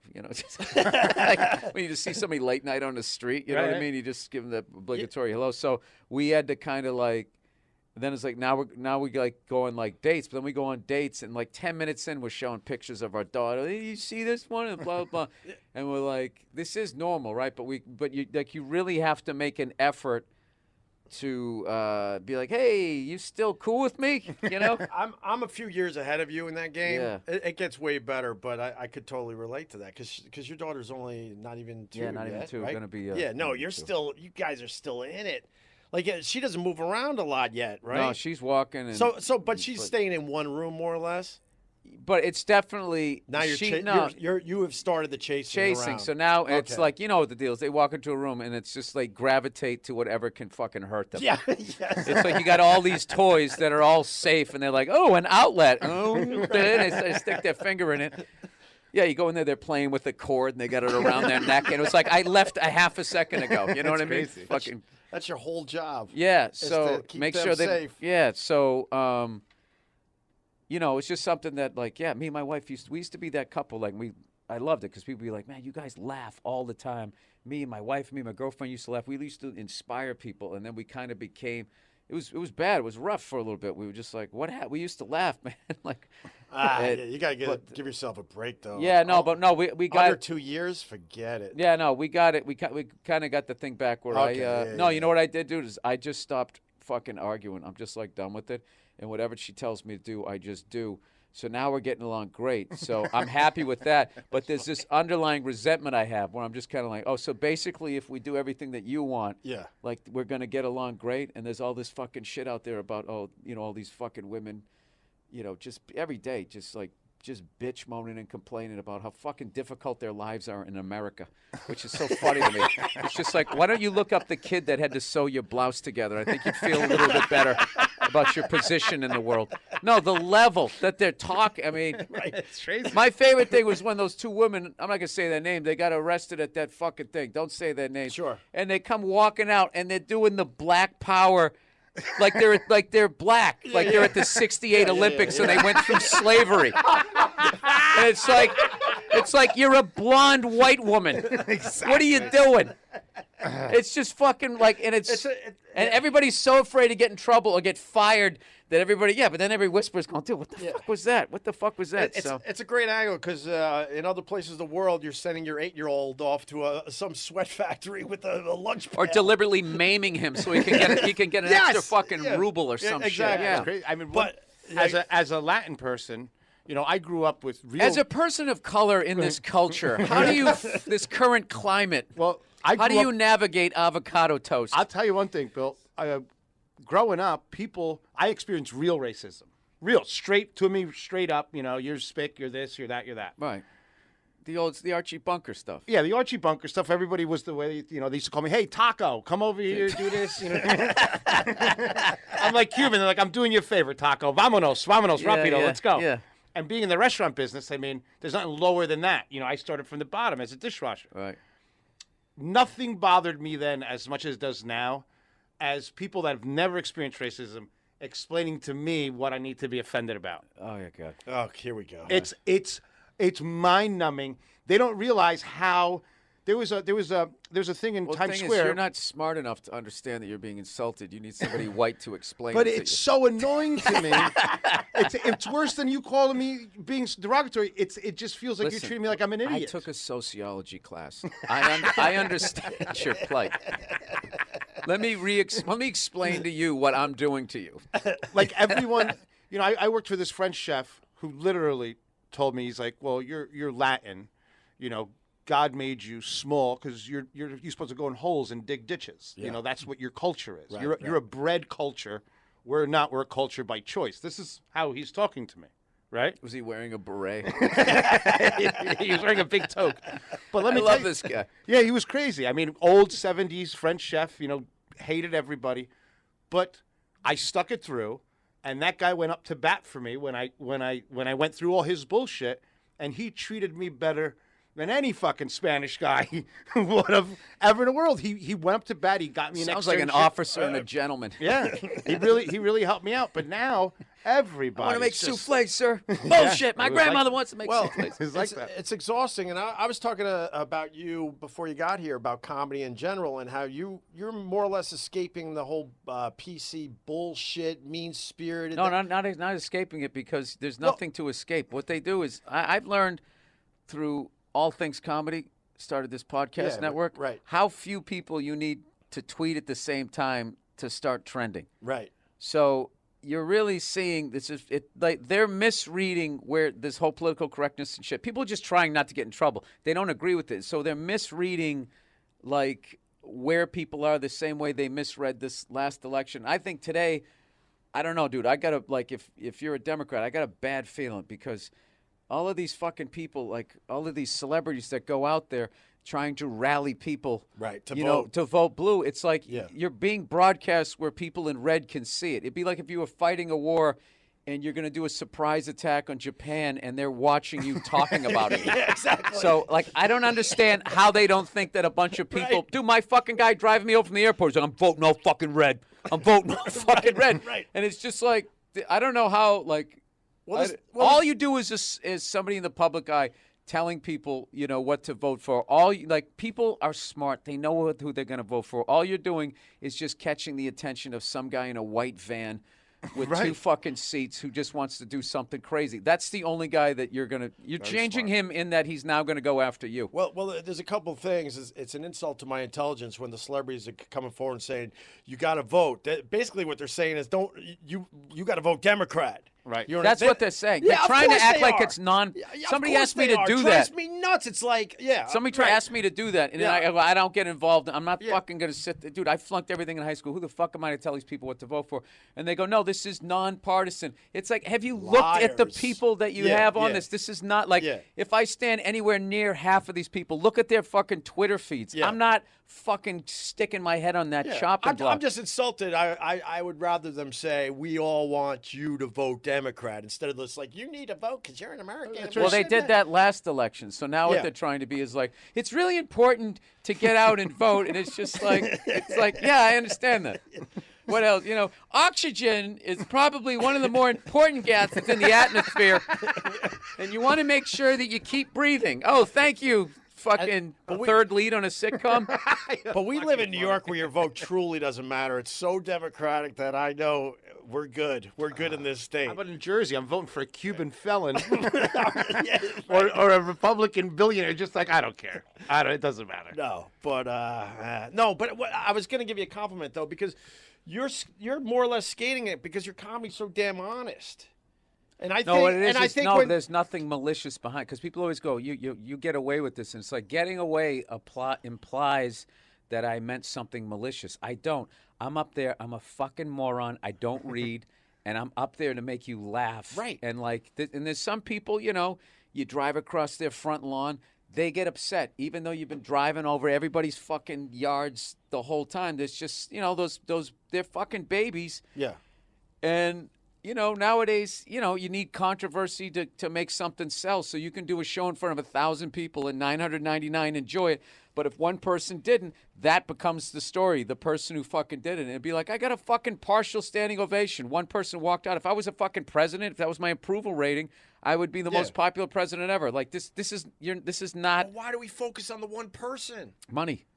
Yeah, but that's what I told Money, you. because then people stop, because there's a million channels. People watch people yelling at each other. That's what the fuck happened at ESPN. Yeah. You had PTI. We had two people who were actually friends. Yeah. And they were like, they would get heated, and they distilled that down to people like people yelling about sports. And ESPN went this horrible fucking period where they just would have, they would just skip Bayless. It'd be like, that guy would literally argue if you said you need air to breathe. He'd be like, oh, I'll tell you. He would just argue the other side. It's just like, I'm kind of happy he's not there anymore. I figured, like, after a while, he's like, guys, I can't fucking do this anymore. Yeah. Well, I saw a video about Skip Bayless, Skip arguing with Skip. So they made little cuts. That's great. So it was literally on the same side. It was Skip Bayless on a different day saying the opposite thing. And he sat in his giant house watching that cackling as it echoed. Of course. Exactly. Go through all the empty the cathedral ceiling. Because he got tired of furniture in the whole house.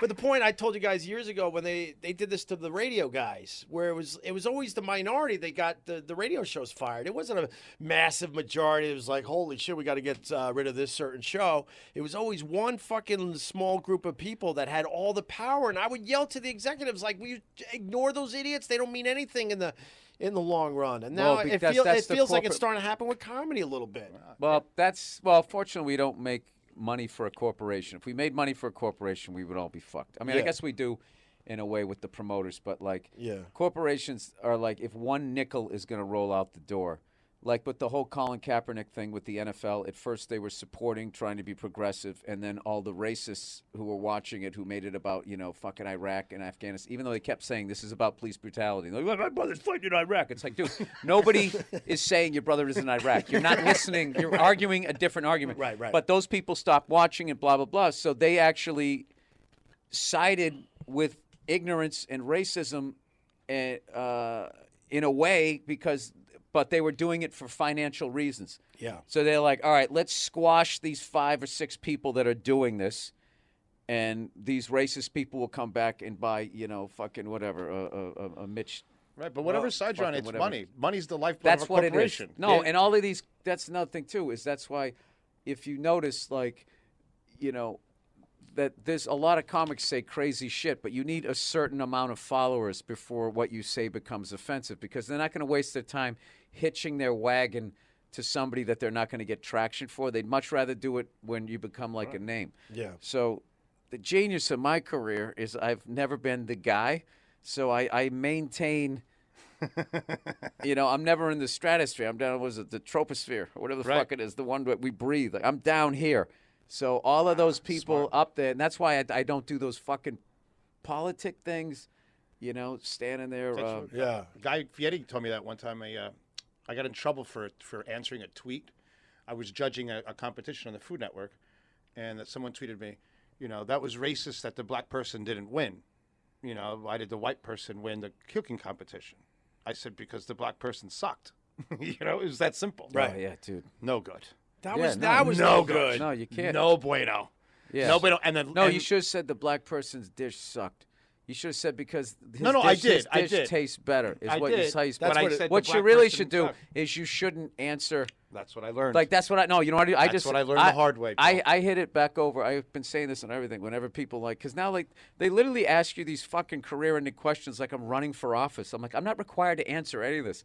So they'll be like, so what do you think about Louis coming back? I always go, I don't know. What do you think about it? And it's just, and then they start talking about it, and then I don't have to answer. It's just like, hey, Bill, you can afford to pay for your house this month. You want to fuck with that? No, I don't. No, I'm gonna leave that one alone. Yeah, because if you don't mind. You're only allowed to have one opinion on so many topics now, which is this opinion of, which is funny. It's allegedly this left kind of thing, but like they're acting like the way that they always say that the extreme right acts, where they just think what we think, say what we say. If you don't, we're going to destroy you. And it's just like that's where, because I'm liberal, but I'm not like that. Like, I don't know what the fuck that is. So, I mean, I don't know.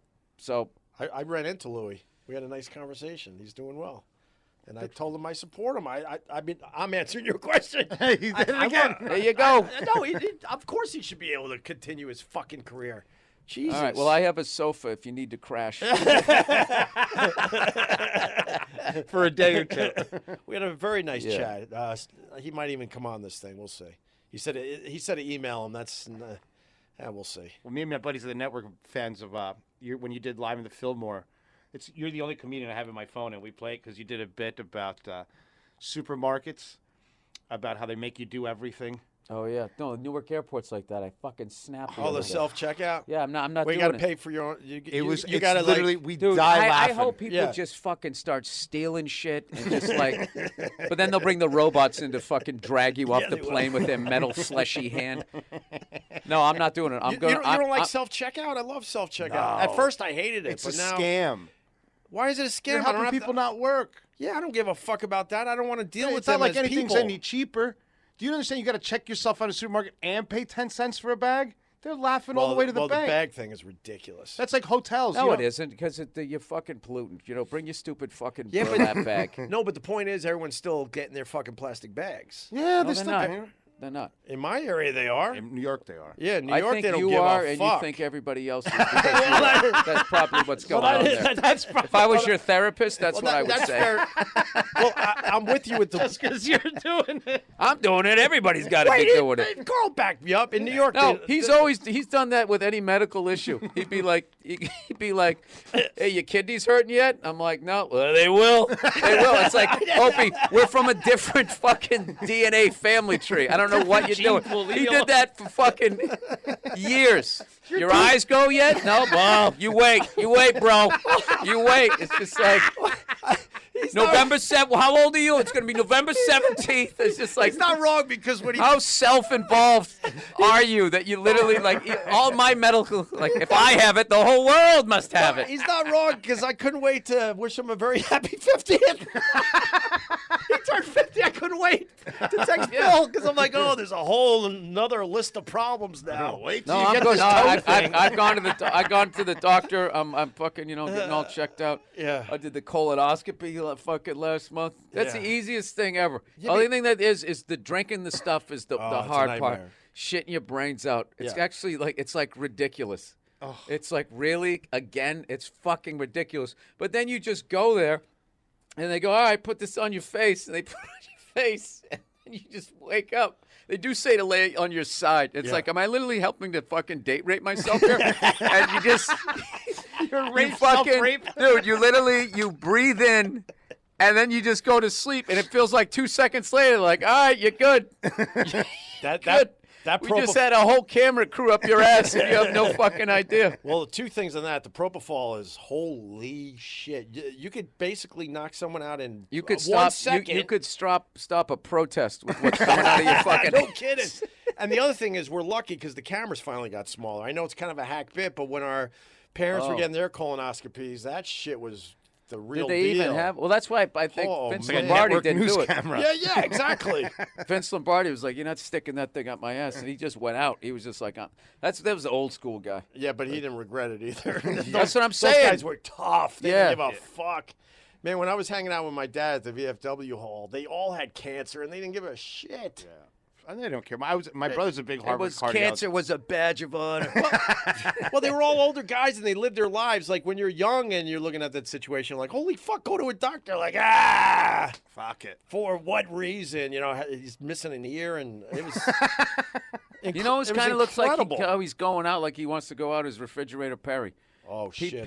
No, people keep saying all they're concerned about is drinking and stuff. He goes, I'm a country boy. I'm back in my hometown. Yeah. I'm happy as I've ever been. So it's just like, just leave me alone. Isn't he living in his car or a van or something like that? No. I read a story about that. I'm going to look it up. I wasn't after trying this to take podcast. it down that road. I just like to drink, and it made me feel good Oh, that okay. he didn't quit. Fair enough. That he didn't quit. And he was just like, look, I got my little fucking enough. juice here that I like drinking, I got a Patriots question for you because What's the other that? day we were trying to figure out because I like the Patriots because my Jets suck a dick and I spent that time in Boston, so I have a little love for the Patriots.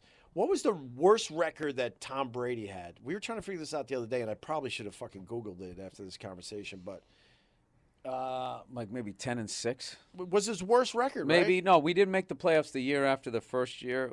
We won it, so I would imagine that would probably be about 9-7. But he's been an animal for his entire fucking career. He's one of the with best. all Dude, the I went to the Packers game and I got to be on the sidelines and all of No those guys shit. went. Dude, the level of shape that NFL players are in, like, dude, I'm telling you, like lightning.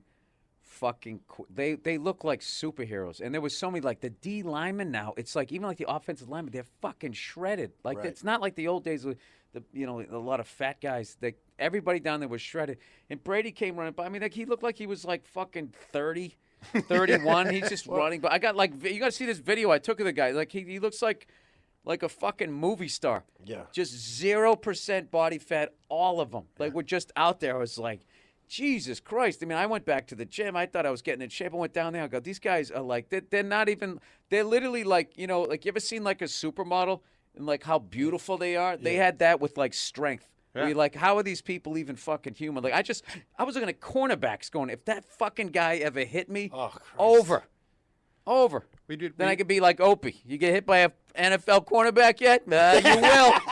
You will. You got that coming. You got that coming. Bill has no idea. I've gone through some changes in my life. We do a I'm lot- not that guy anymore. We do a lot of events with But the it's still NFL. funny. Wait, but I just wanted to finish with the Brady thing. Now that he's 41 years old, I root for 41. him. I root for him even more now, man, because that's just incredible that he's They're hyper that conditioned. he's playing It's not at. your 41. It's No, I understand that, but he's playing at that level at 41 is pretty fucking incredible. Incredible. He's a big dude, man. Yeah. I mean, so we do a lot of Food Network events cross with the NFL, and Guy likes to just put me in fucked up situations. So we're in Miami in this big lobby in this hotel, and he goes to Steve Hutchinson. He's giant fucking dude. He used to play for the Vikings. He's the guy that invented the contract, the poison pill. It's a crazy giant big dude. The poison, It's whatever. it's like a contract. It's if they cut you, you get your whole contract.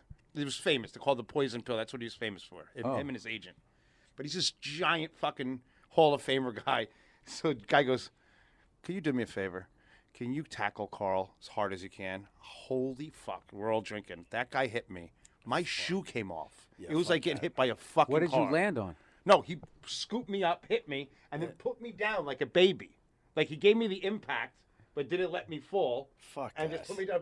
My ribs. Yeah, of course. Oh my god. When- I Dude, never I saw did anything Inside like the NFL, and Boomer Esiason was trying to show me this play where this quarterback got picked up, and I should have been like, dude, I saw the play, but he just came over, this giant guy, and he went to pick me up, and rather than grab me from the back, he did it from the sides. Yeah. And I just heard like, That's what I. That's just what I popped. felt. And I try to make him feel better. He goes, was that your ribs? I go, no, I think it was my back. He goes, I think it was your ribs. Dude, I had like muscle spasms. Like I was out in L.A. like a week later, like, Yeah, that's and how I everyone was felt. laughing at me down the Comedy Store. And it was just like 6 weeks, nothing you can do. And then, you know, like the first week sucked. But then, like, so I went on his show recently. That guy is so fucking funny. So I go like, boom, I go, you're like a fucking Great Dane. You don't realize how big you are. I go, you're 6'5". I'm barely 5'10". And he goes, well, it's not my fault your parents are small people. Like he just didn't give a. I mean, he's breaking balls, but he's fucking hilarious. That's really funny. When I lived in Buffalo, I went to a lot of Bills games. You'd sit on that 50-yard line or you're on the sidelines. When you see those guys running full speed at each other, it's horrifying to think of the impact of those fucking hits, man. Yeah, no, It's horrifying. Yeah. It's a whole different fucking game when you see it that close. You're like, what the fuck? What kind of person can do this? They are so fast. One of the So fastest kids fast I ever and saw in so real life big. was number 45 Raiders, Marcel Reese. Sure. We're doing an event, and guy goes, "You guys, I want you to sprint from here to here, but Marcel has to eat chicken fingers on a plate the whole time." So we're running, two chefs, as fast as we can. He passed us eating chicken fingers at 100 fucking. It was the most embarrassing. You guys do I- weird shit. Oh, there were chefs, right? But I felt like another species. like he judges me. I was chefs. Oh, okay. Oh, that explains it. What the hell? Explains all the drugs. Dude, I and worked in a booze. fucking restaurant. You guys are lunatics. I used to work on a mesquite grill, like glassed in with the chef. And the only reason why I had the job is because the restaurant was slowly going out of business. So I became the busboy, the dishwasher, Right. and worked the You mesquite keep moving grill. up. It's like war. Every No, time I someone kept dies- all three jobs. at the same time. Yeah, so I had like the bow tie shit underneath my apron, and I would be cooking the shrimp brochettes and shit, waiting for people to finish like a sitcom. I would like duck down, take the shit off, and come out, and I would bust it. Wow. Then I mean, how many health code violations was I violating? Every single one. Yeah, so then in the back there was like there's a little window where I put the orders up, and in the back they used to fucking. I remember they would they had like a little. I'm not a drug guy, but a little brown cube that was smoldering under a glass. Oh, They the would- hash. Yeah, Oh, that's yeah. the old sticky hash. Yeah, the old sticky Delicious. hash. Yeah, and then they would just go out there. We had a guy who was on work release from prison. Oh, man. Like at night, he had to go back to jail. There was like there was another guy was a fucking raging alcoholic who had lost his driver. I was in North Carolina. He lost his driver's license so many times that he wasn't getting it back. This is in the 80s too, where you could just like kill people a couple times, right? He lost it indefinitely, so he had this fucking moped. And he used to ride it to work, and it was the wintertime, and he would be so bleary-eyed, and he'd take a shower at the last second. He always would have, like, frost on his hair, like Grandpa Munster, right? Are you kidding? No, I me? swear to God. Oh, shit. So one time, I swear to God. So one time as a joke, dude, this fucking moped, and he lived in a trailer. I mean, this guy's life, this was bad. It was bad. So as a joke, because this moped was his fucking mode of transportation, we took his moped, and they had like this shed built into the hill where we had all the extra napkins and booze. So we wheeled it behind it up the hill and put it on the roof. And there was like, cars would come by, because it was a mall.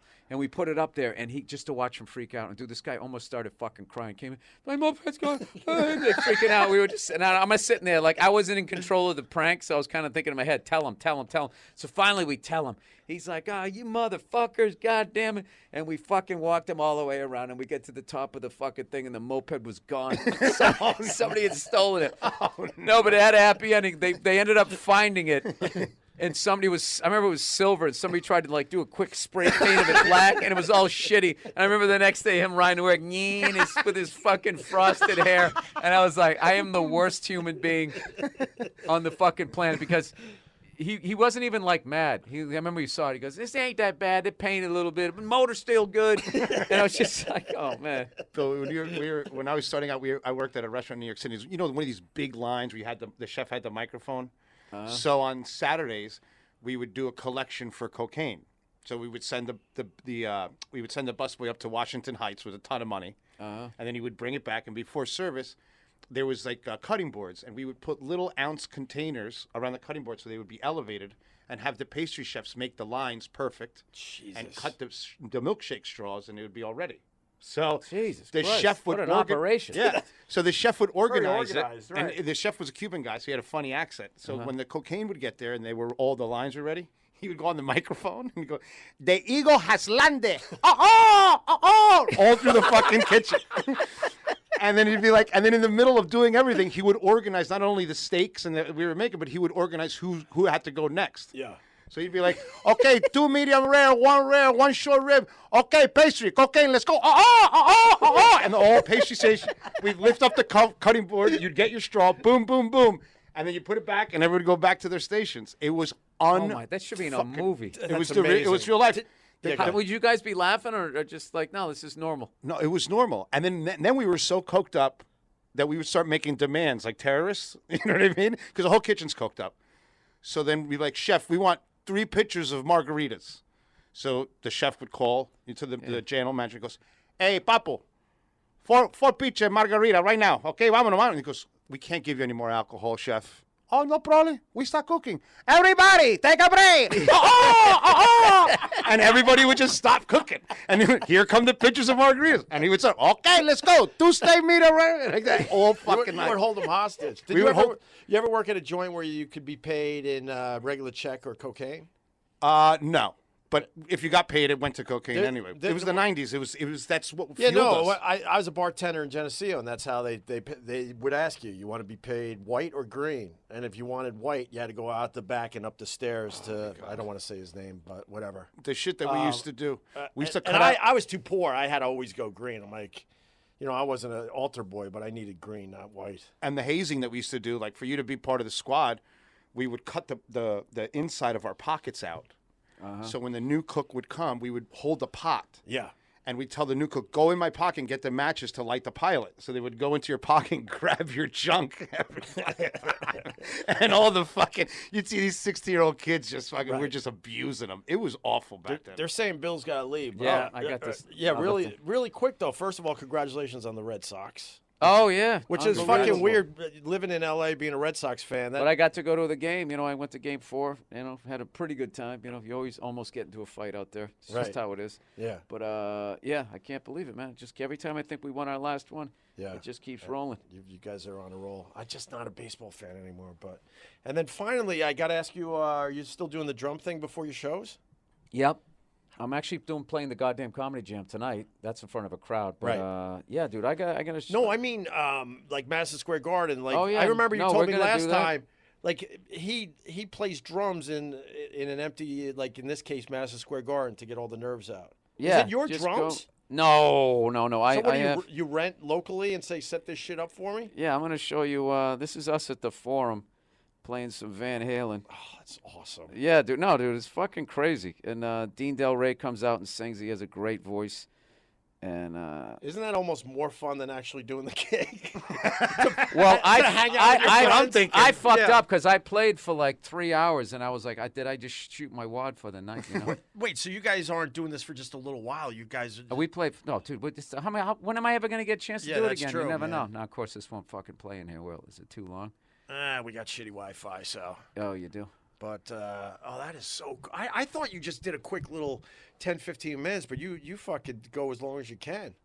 You should ask Mass. But I got a couple drummers coming down. Bobby Kelly's gonna play, and Nice. I try to share it with other people. It's more fun to do it that way than to. Right. Yeah, Conan came down. In Vegas. He played at the Forum. Bro, he's a really good guitarist. With all the success, is there ever a time where you're like, holy fuck, I can't believe I'm doing this? Or is it starting to become kind of a norm for you? No, Or no, are there, no, it or are there definitely, moments where you're just like, still well, like, I don't take the ego trip of it, but I definitely, yeah, it's fucking amazing. But there's all this like, pressure and responsibility, man. You can't just be like, hey, I'm doing the fucking Madison Square Garden. I've been out doing sets. I got to make sure it's worth the money. Yeah. People got a sitter. They're paying to park, and Right. and all of this bullshit. So, I enjoy it. I'm enjoying it while I'm doing it, but Right. like afterwards, when I know I had a good show, that's the best feeling where you feel like, all right, because that's the thing. If you fuck them over, they're not coming back. That's awesome.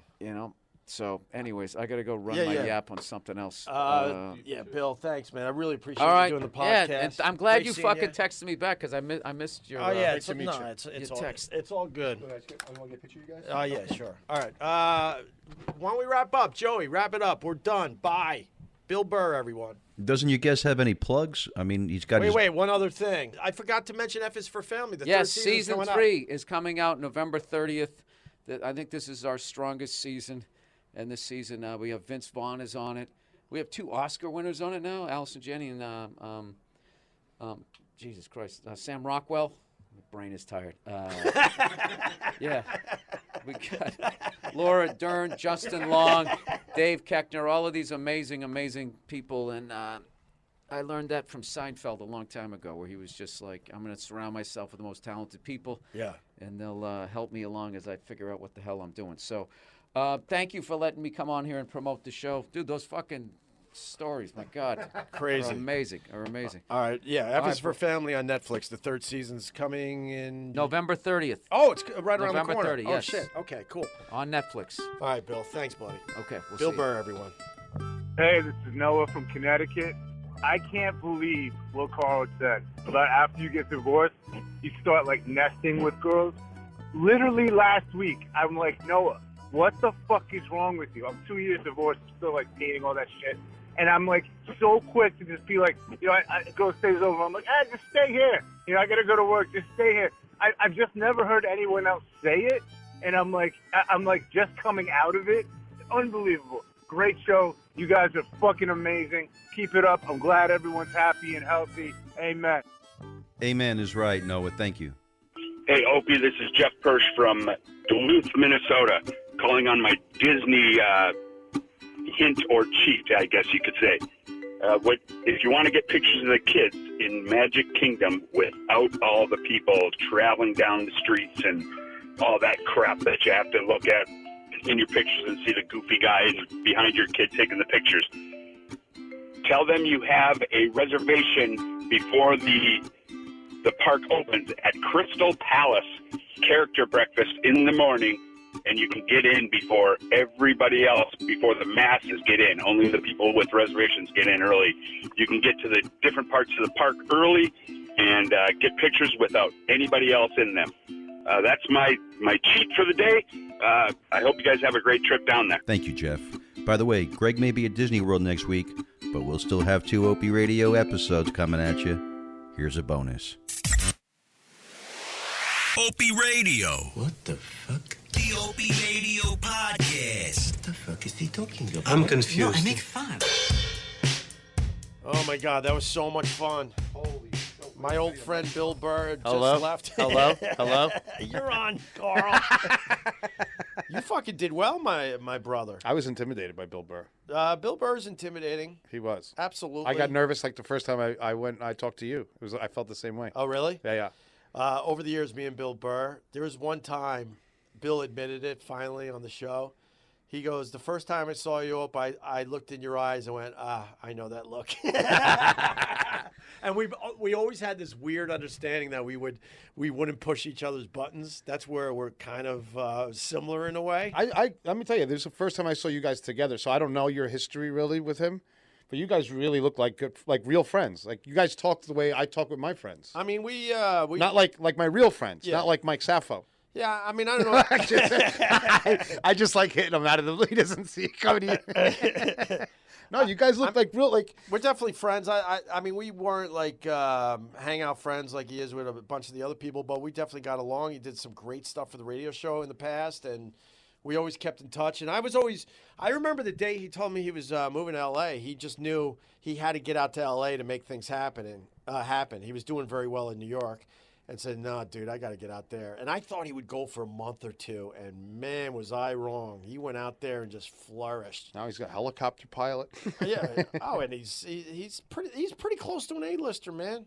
Oh yeah. You know, so he's a funny guy. Like people say, he's a comics comic. Yeah. You know, he's really smart. Yeah. And that was really cool. Like, you know, still checks out comics. He was talking about Mark Norman and stuff. That was pretty cool. I guess I was trying to explain to him that, you know, he's skating through all this PC garbage and this mean-spirited thing where now comics are going after other comics for being mean-spirited or that's hateful. You know, funny's funny. We come from that world. If it's funny, that's it. That's all you should worry about, but not in this new world of comedy. And I was trying to explain that to Bill. One of the reasons he skates is because he sort of has this I don't give a fuck attitude, but he does. Right. He does give a fuck, and he works really hard at his craft. But he also is so damn honest with his comedy that people will accept that.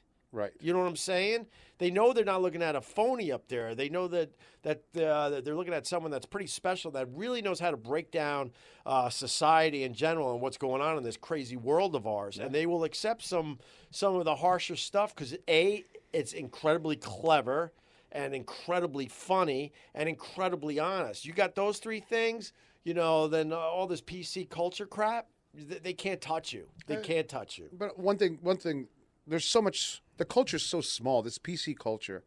If you see the amount of people on Twitter that are actually outraged, and it's just ridiculous. Yeah. It's really ridiculous. Like even when I deal with a troll, you know, like once you go at them, a big fan or something, and I've met a couple of them. Yeah. And they're just nothing. You know what I mean? Like they have these giant personas on social media, and then you meet them, you know what I mean? It's like Yeah, I mean, as soon as you realize you can't fight those people, like I said in an earlier podcast, it's like fighting with a ghost. You know, it makes it way more okay. But there's certain things that trigger me, like there's that I have to say something. I have to. Yeah, you know, like when there's someone that doesn't know me or doesn't know Opie, and is like, he's gonna break your heart, like I'm like, what? Here's what blows my mind. I'm like, what? At what point? I'm on Twitter all day, right? So at no point do I read something from a celebrity or someone that I follow and decide to talk to them like I know them. Like it's like I'm not like, David Hasselhoff, you should really cut down the drinking, man. Like I love you. And you know, like, what are you doing? Like that.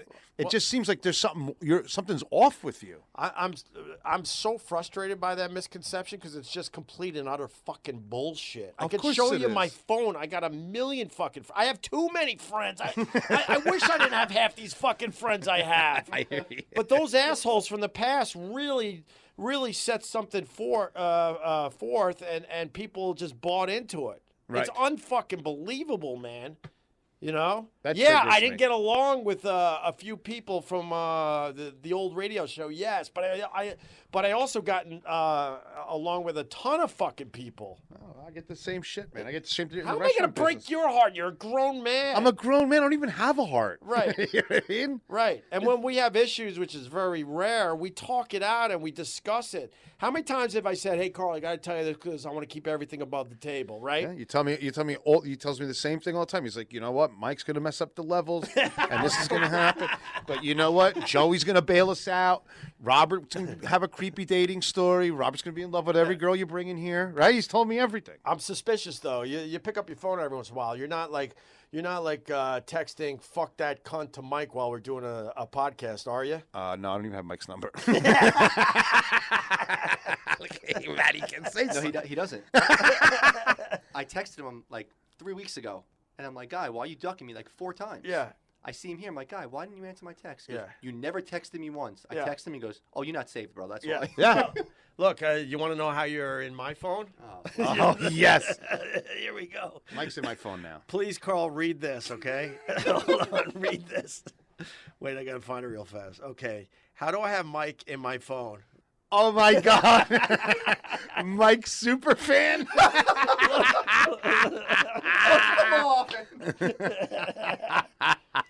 Hey, Carl. No, I gotta explain though, man. Fucking, back in the day, I learned way more now that Jim and Ant would be shit-talking me through their phones while we're trying to do a radio show.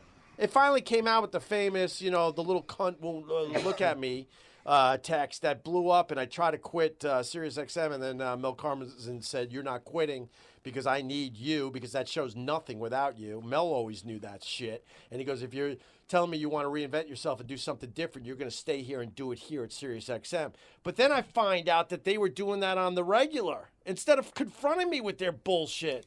I'm not perfect, but if you have a problem with me, how about you look me in the eye and go, "Let's talk this out." Instead, they were texting back and forth while I'm trying to do a radio show with the guys. Fucked up. You know what's fucked up? Carl has left the building. No, I'll tell you something that's fucked up, Carl. So, I just want Mike to talk because I want to make fun of him. I'm just waiting. Set the trap. Go ahead. He put me in as superfan after I was working here. So it wasn't like no, I'm going to tell you something because I just realized this. It's gold. I'll tell you this. Yeah, but Carl got mad too because how did I put you in the phone? I think I wrote Carl. Carl knew. Carl knew. I'm like the new guy. I'm like, what the fuck do you mean? Was Carl old? Who the fuck is Carl old? Well, because you changed your phone or something, so I was confused. So I put you in my phone as Carl New. That's your last name, New. Carl New. Here's what was weird. At least you pronounced new right. He's from Finland. I don't know. Carl, I was working Maybe with that him, doesn't work, of course. and I didn't have his number for like a month. Yeah. I'm like, here's my number. Here's my number. Finally, it was when we went to Staten Island. Yeah. I'm sitting on the West Side Highway because I knew he didn't want to give me his address. I'm like, he's like, "Yo, you want to take a ride with me to Staten Island?" I'm like, "Yeah, I'll come with you." I'm standing on the West Side Highway with the podcast shit, DMing him, waiting for him to show up, and finally my phone rings. I'm like, "Hello?" He's like, "It's Opie." I'm like, "Thank God, I can finally save your fucking number." We were DMing for fucking a month and a half. Good move, Hope. Good move, Mope. He's not lying, Opie man. DMs me still. He actually hits me on Facebook Messenger. Mike's not lying. That's how I know I'm close to Opie. It's like, "Hey, pal." Right. Mike's not lying because I'm like, fuck, I don't know where he is. I got to fucking call him. Now he's going to know my number. And I knew he was a super fan. I'm like, I don't want super fans to know my phone number. Oh, that's funny shit.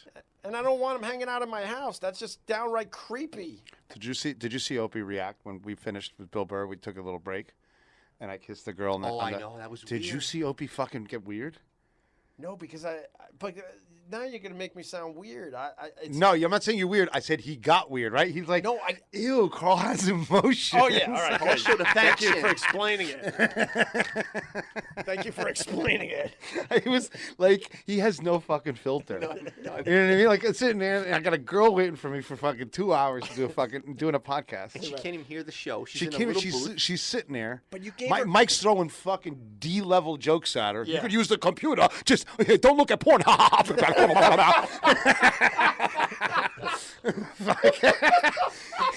you want to see my pistol?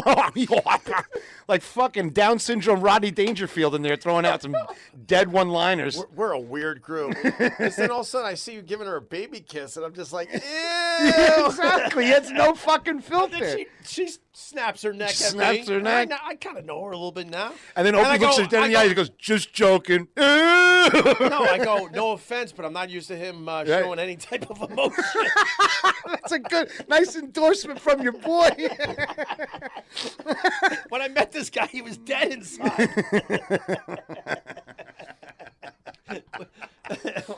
Oh, shit. Oh, you didn't fucking... Oh, shit. We're fucked now. Fuck. Oh, fuck. I was supposed to bring Bill Burr up to see Tim Sabian. Come on in for a sec. I just realized I was supposed to bring Bill Burr upstairs. He's gone. Look, all the suits are here. Almost everybody's here. Oh, I fucked up. Next time. What's up, brother? What's up, Art? What's going on? They're just walking out. They're not happy. Oh, my God. That's perfect. Because the whole thing started, I got here and all the suits were here bothering me by like, you got to bring Bill Burr upstairs. You got it. Now I'm sounding like Mike. That was a lot of fun with Bill, man, catching up like that. I'm really happy that really a lot of fun. Mike got my raincoat back. That was bullshit. Yeah. No, well, we made fun of him. Oh my God, but he got in trouble. What do you mean? Well, no, the peeing, because... I posted a very simple, I thought it was going to be a joke, right?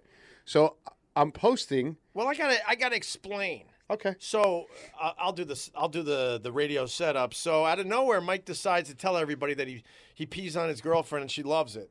It wasn't out of nowhere. Robert was saying that girl was into like being whipped and stuff, and you talked about fetishes. You didn't have to volunteer what your And then I girl's said, into.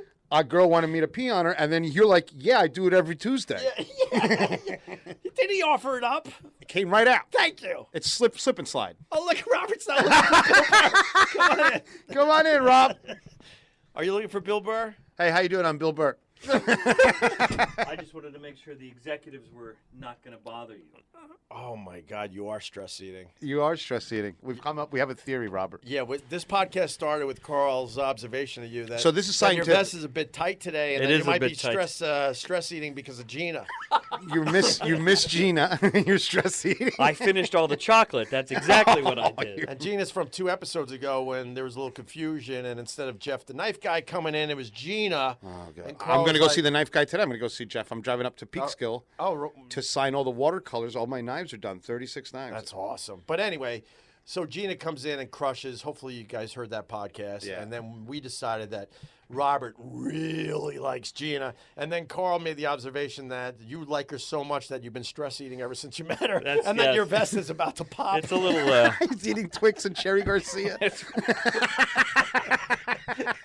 While trolling Instagram. You've got me. Dead to rights. And then he's all wearing black, right? With boots and stuff. Well, I have to go to a funeral today. So Oh, that's- Jesus. Sorry. But why do you have to go as a Zorro impersonator? Are you doing a skit there? well, it's Spanish. That's, you know. That's, Whose funeral? actually, it was somebody that worked here.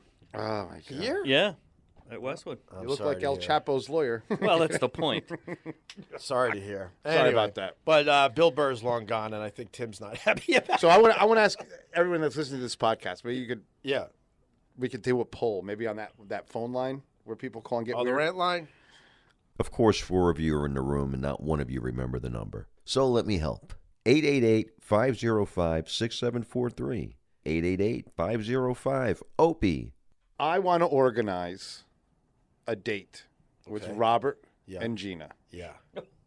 You pick the restaurant. Gina will do it in a second because she wants to be back in this Yeah. podcast bad. So they go on a date, Okay. and then we come back and have them recap. Yes. I would like to know if people would like to do that because I would love to see the mechanics of Robert. Robert, are you cool with this? Are we talking about a double? Are you going to film it? What's you just gonna, you're gonna, no, because if it's possible, it might work out. I don't want to make it a bit. I want to give it a shot. I'll be there with my Zoom. No matter what you do, she's coming with me. But it's nice to, catch and release, right? Let's see what he can do. Yeah, let's set that up. This is like Cole Trickle when they first put him in the race car. Let's see what he can do. Let's set it up, and and then we'll Rubbin is racing. And then we'll get them both on the podcast in the very near future. Let's do that. I think it would be a great. I would love it that. would be a great, and I that'd would be a love great that. way to bring Gina back. Yeah. By just and then watching, take a picture of your torn clothing by the end of it. It's like a shark attack. I can't wait. Yeah, let's do that. She doesn't drink. Oh, really? Oh, she's stone cold sober. She's like that sober? She hasn't had a drink in 10, 15 years. I don't want to be the guy, but someone like that should start drinking. She should drink all day. Yes. She should have a flask of fucking Does booze she and smoke? Nothing. Oh, Robert. It's a real date. Like you have to be there with a sober, lucid girl. Oh, wow. I did it, and she remembered me 12 years later. If that's not a pro, that's a pro. That's a problem. Oh my God! I hit Opie's Merrill. Opie hates when you physically touch him. He's like, "What are you doing?" I like it. No, like normal touch, but I hit him hard. Oh, well, you don't hit as hard as Gary Busey, but yeah. Oh, yeah, she gave me a beating over these damn things. Oh, she did. Whatever. So let's see if let's do we'll that. set it up. So the raincoat before we wrap this up. So I left my raincoat here once because it was my own fault. It was hot out, and it was going to rain, and it didn't rain, so he took it. Mike Saffo took it. And I go on Twitter, and a personal, a public complaint. I CC Westwood 1.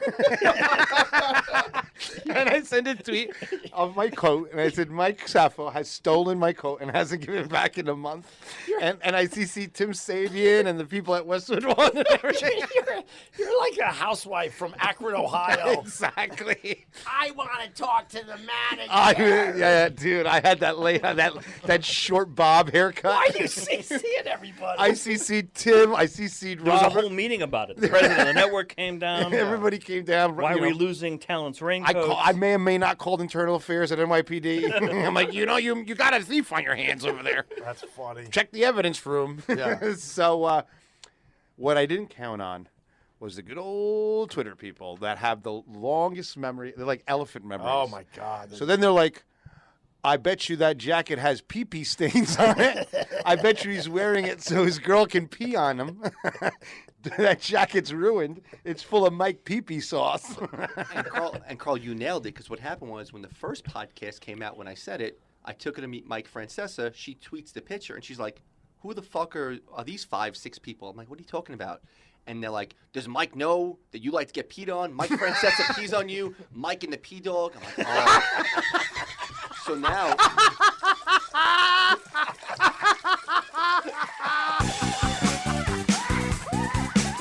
Mike peed on his girlfriend. What a man.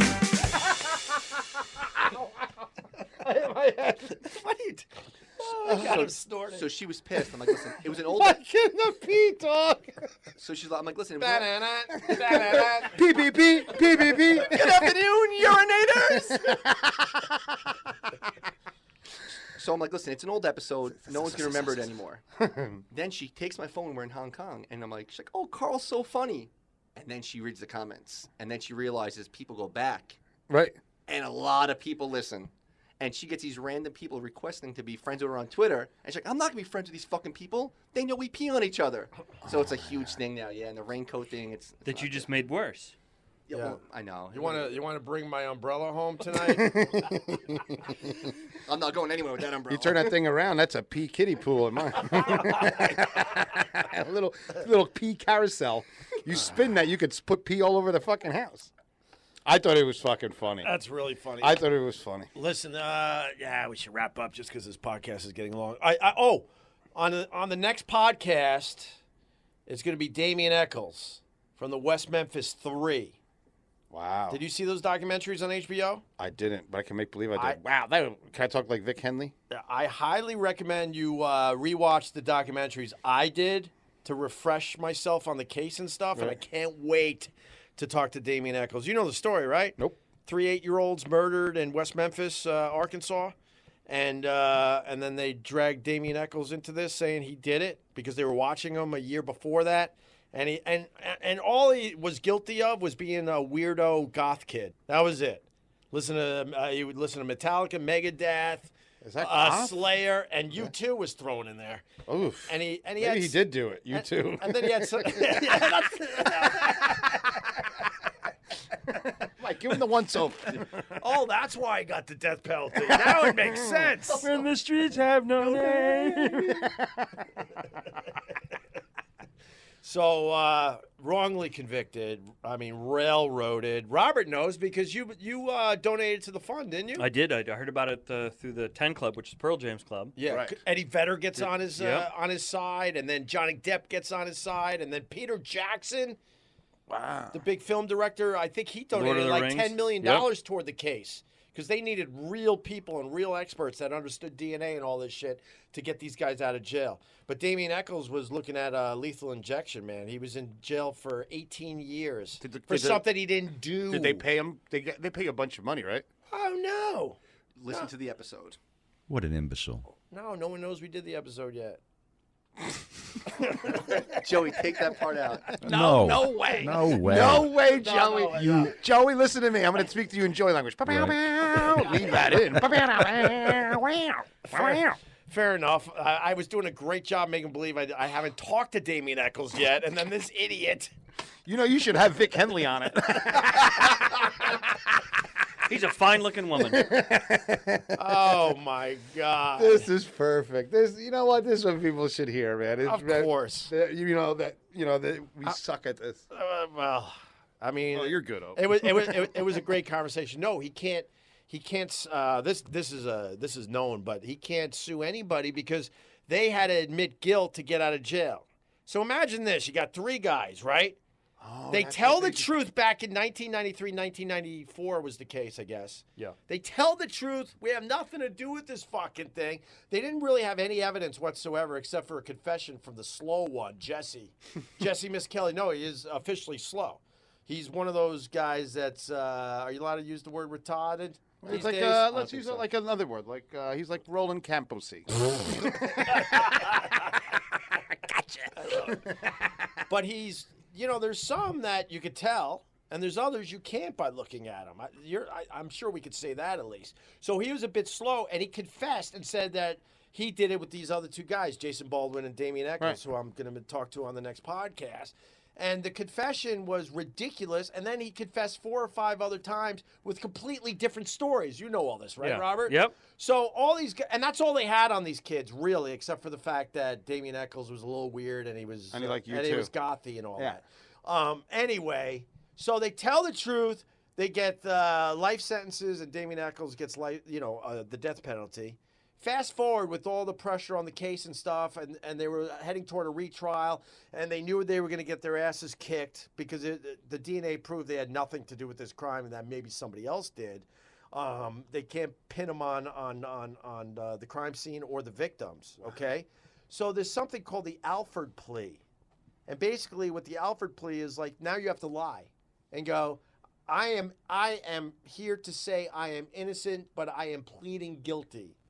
And if you do that, you sign a piece of paper, and next thing you know, they're out of jail. So they lie to get out of jail. That can't be a law. That's such Isn't it? bullshit. But I think the law is there, so then, like, when victims are done wrong and wrongly convicted, and you finally get out, Protects the state. Protects the state from ridiculous lawsuits. And remember, this was Arkansas.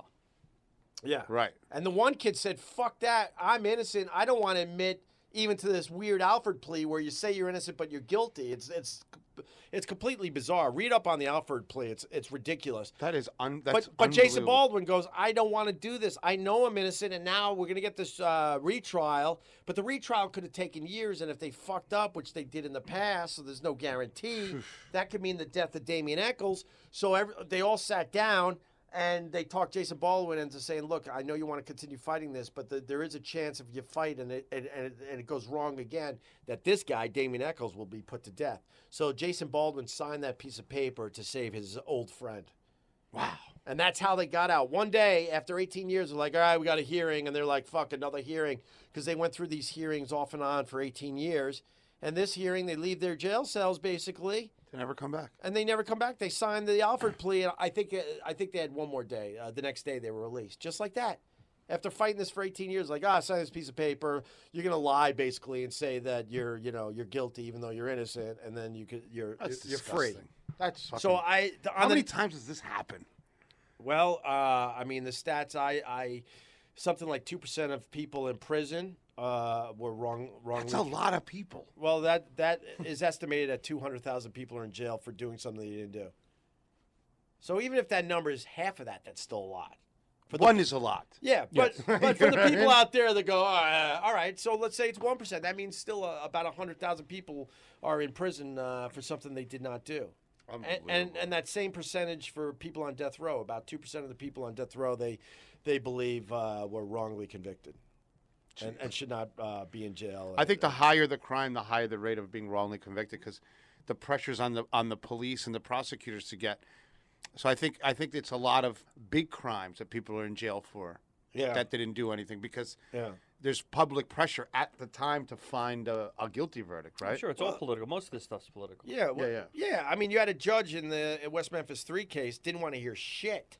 And the only reason that these guys are freed today, that judge finally moved on and became, I think, a senator, right? Yep. He becomes a senator. They get a new judge on the case. Is like, look, this ain't my pile of shit, right? Right. So he could look at it with a fresh, open mind, and that's when everyone was like, oh fuck, with the new judge, we're screwed. Get them to sign this damn Alford plea and let's move the fuck on. Perfect. Yeah, but it's careers are at stake, reputations are at stake. You know, when you're dealing with the court system, it's a win-loss record. You can't get you can't get an L. Right. Even if you know in your heart, like, oh, what the fuck am I doing? This is crazy. They still got to figure out how they could find this person guilty. And that's what they did with the West Memphis 3. So I can't wait to listen to I'm that. telling you, if you watch the documentaries again before you listen to the next episode of this podcast, it'll make the podcast that much better. I promise you. Can I just say one thing? Yeah. I just looked up at Robert. Doesn't he look like Kevin Costner in JFK? I'm confused. So am I. It's the lawyer from New Orleans. That's what you mean. It's Yeah. the glasses. Yeah. And the vest. He wore a vest in that movie. Oh, He also looks like Kevin Costner in The Untouchables. Doesn't he? Yes. You look just like Kevin Costner. Robert, you added a lot here. You've been holding the mic for 20 minutes. Robert's just, I hear him He's had it singing, with us. Gina. No, Robert's going on a date with sober Gina. I can't wait. That's going to be amazing. How quick do you think Robert goes the emotional route? Honestly. Because I think I figured out Robert's game. Yeah, Robert, you can't tell your whole life story within the first fucking 5 minutes.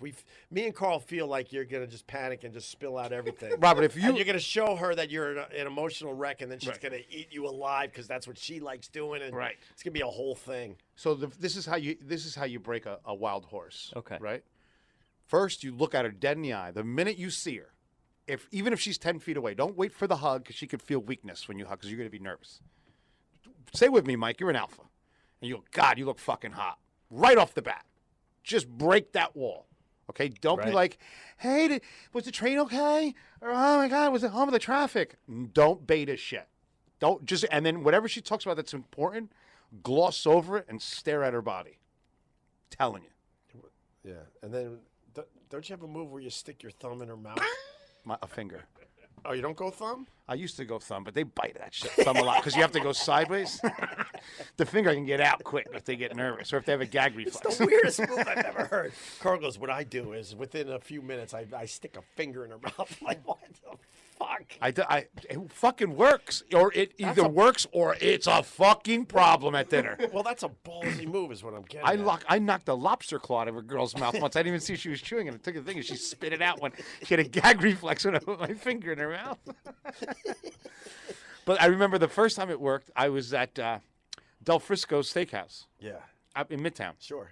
And we were supposed to meet at 6. She was running late, so she got there at 8. So think about Carl, 2 hours at the bar stress drinking.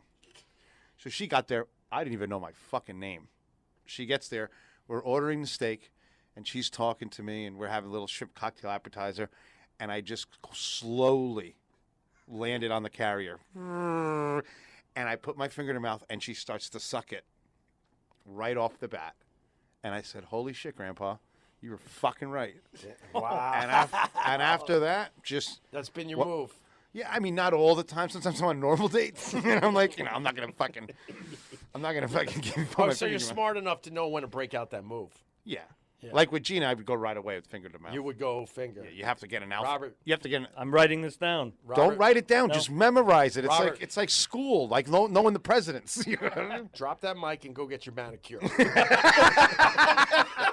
But only on one finger, the finger you're going to put in. And put like a bald eagle, or maybe have them put like an ace playing card on it. You just... Or you know what you should do? You should get like one of those 50s pinup girls on the one nail. Like it's like an old B-52 bomber. That's your fighter plane, that finger. I'm telling you, man.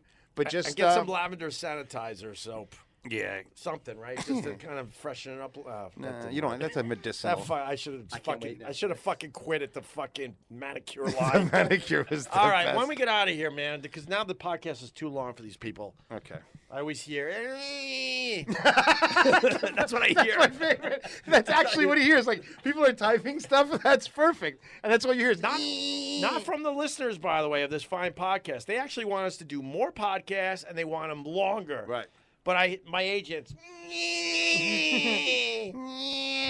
What, did you get any deals for us this week?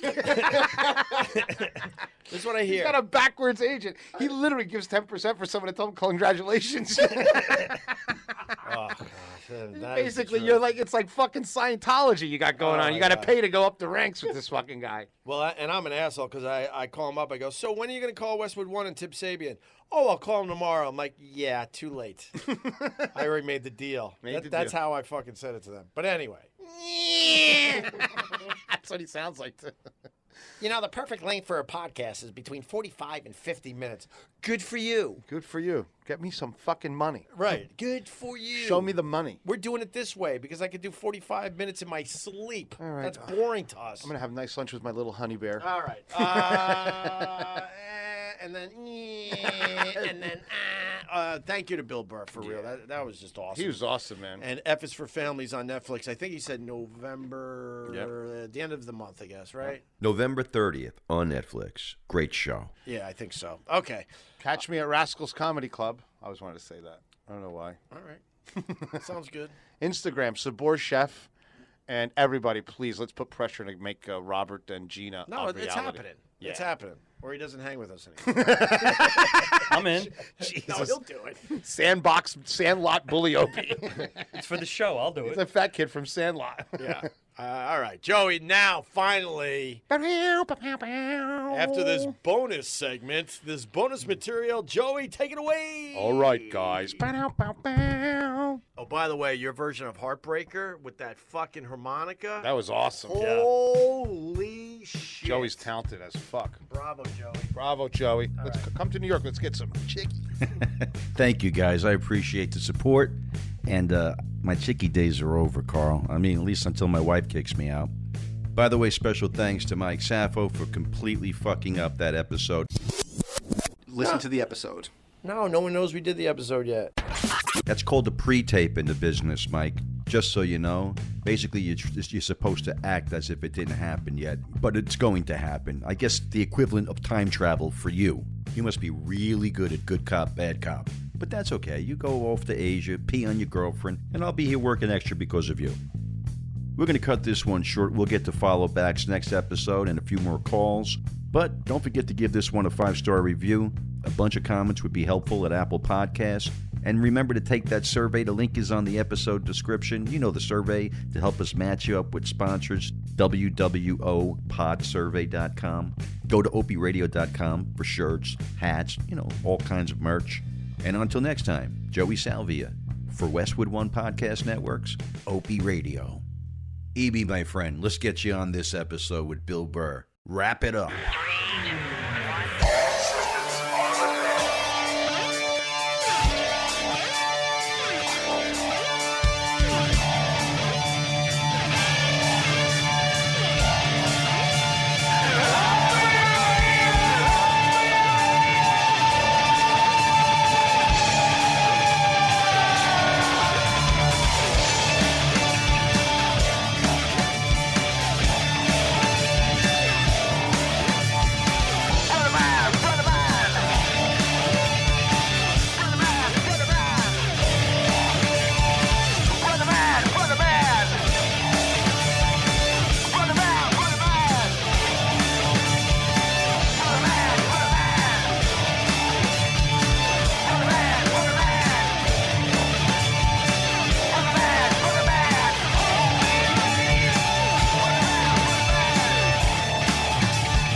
From the Westwood One Podcast Network.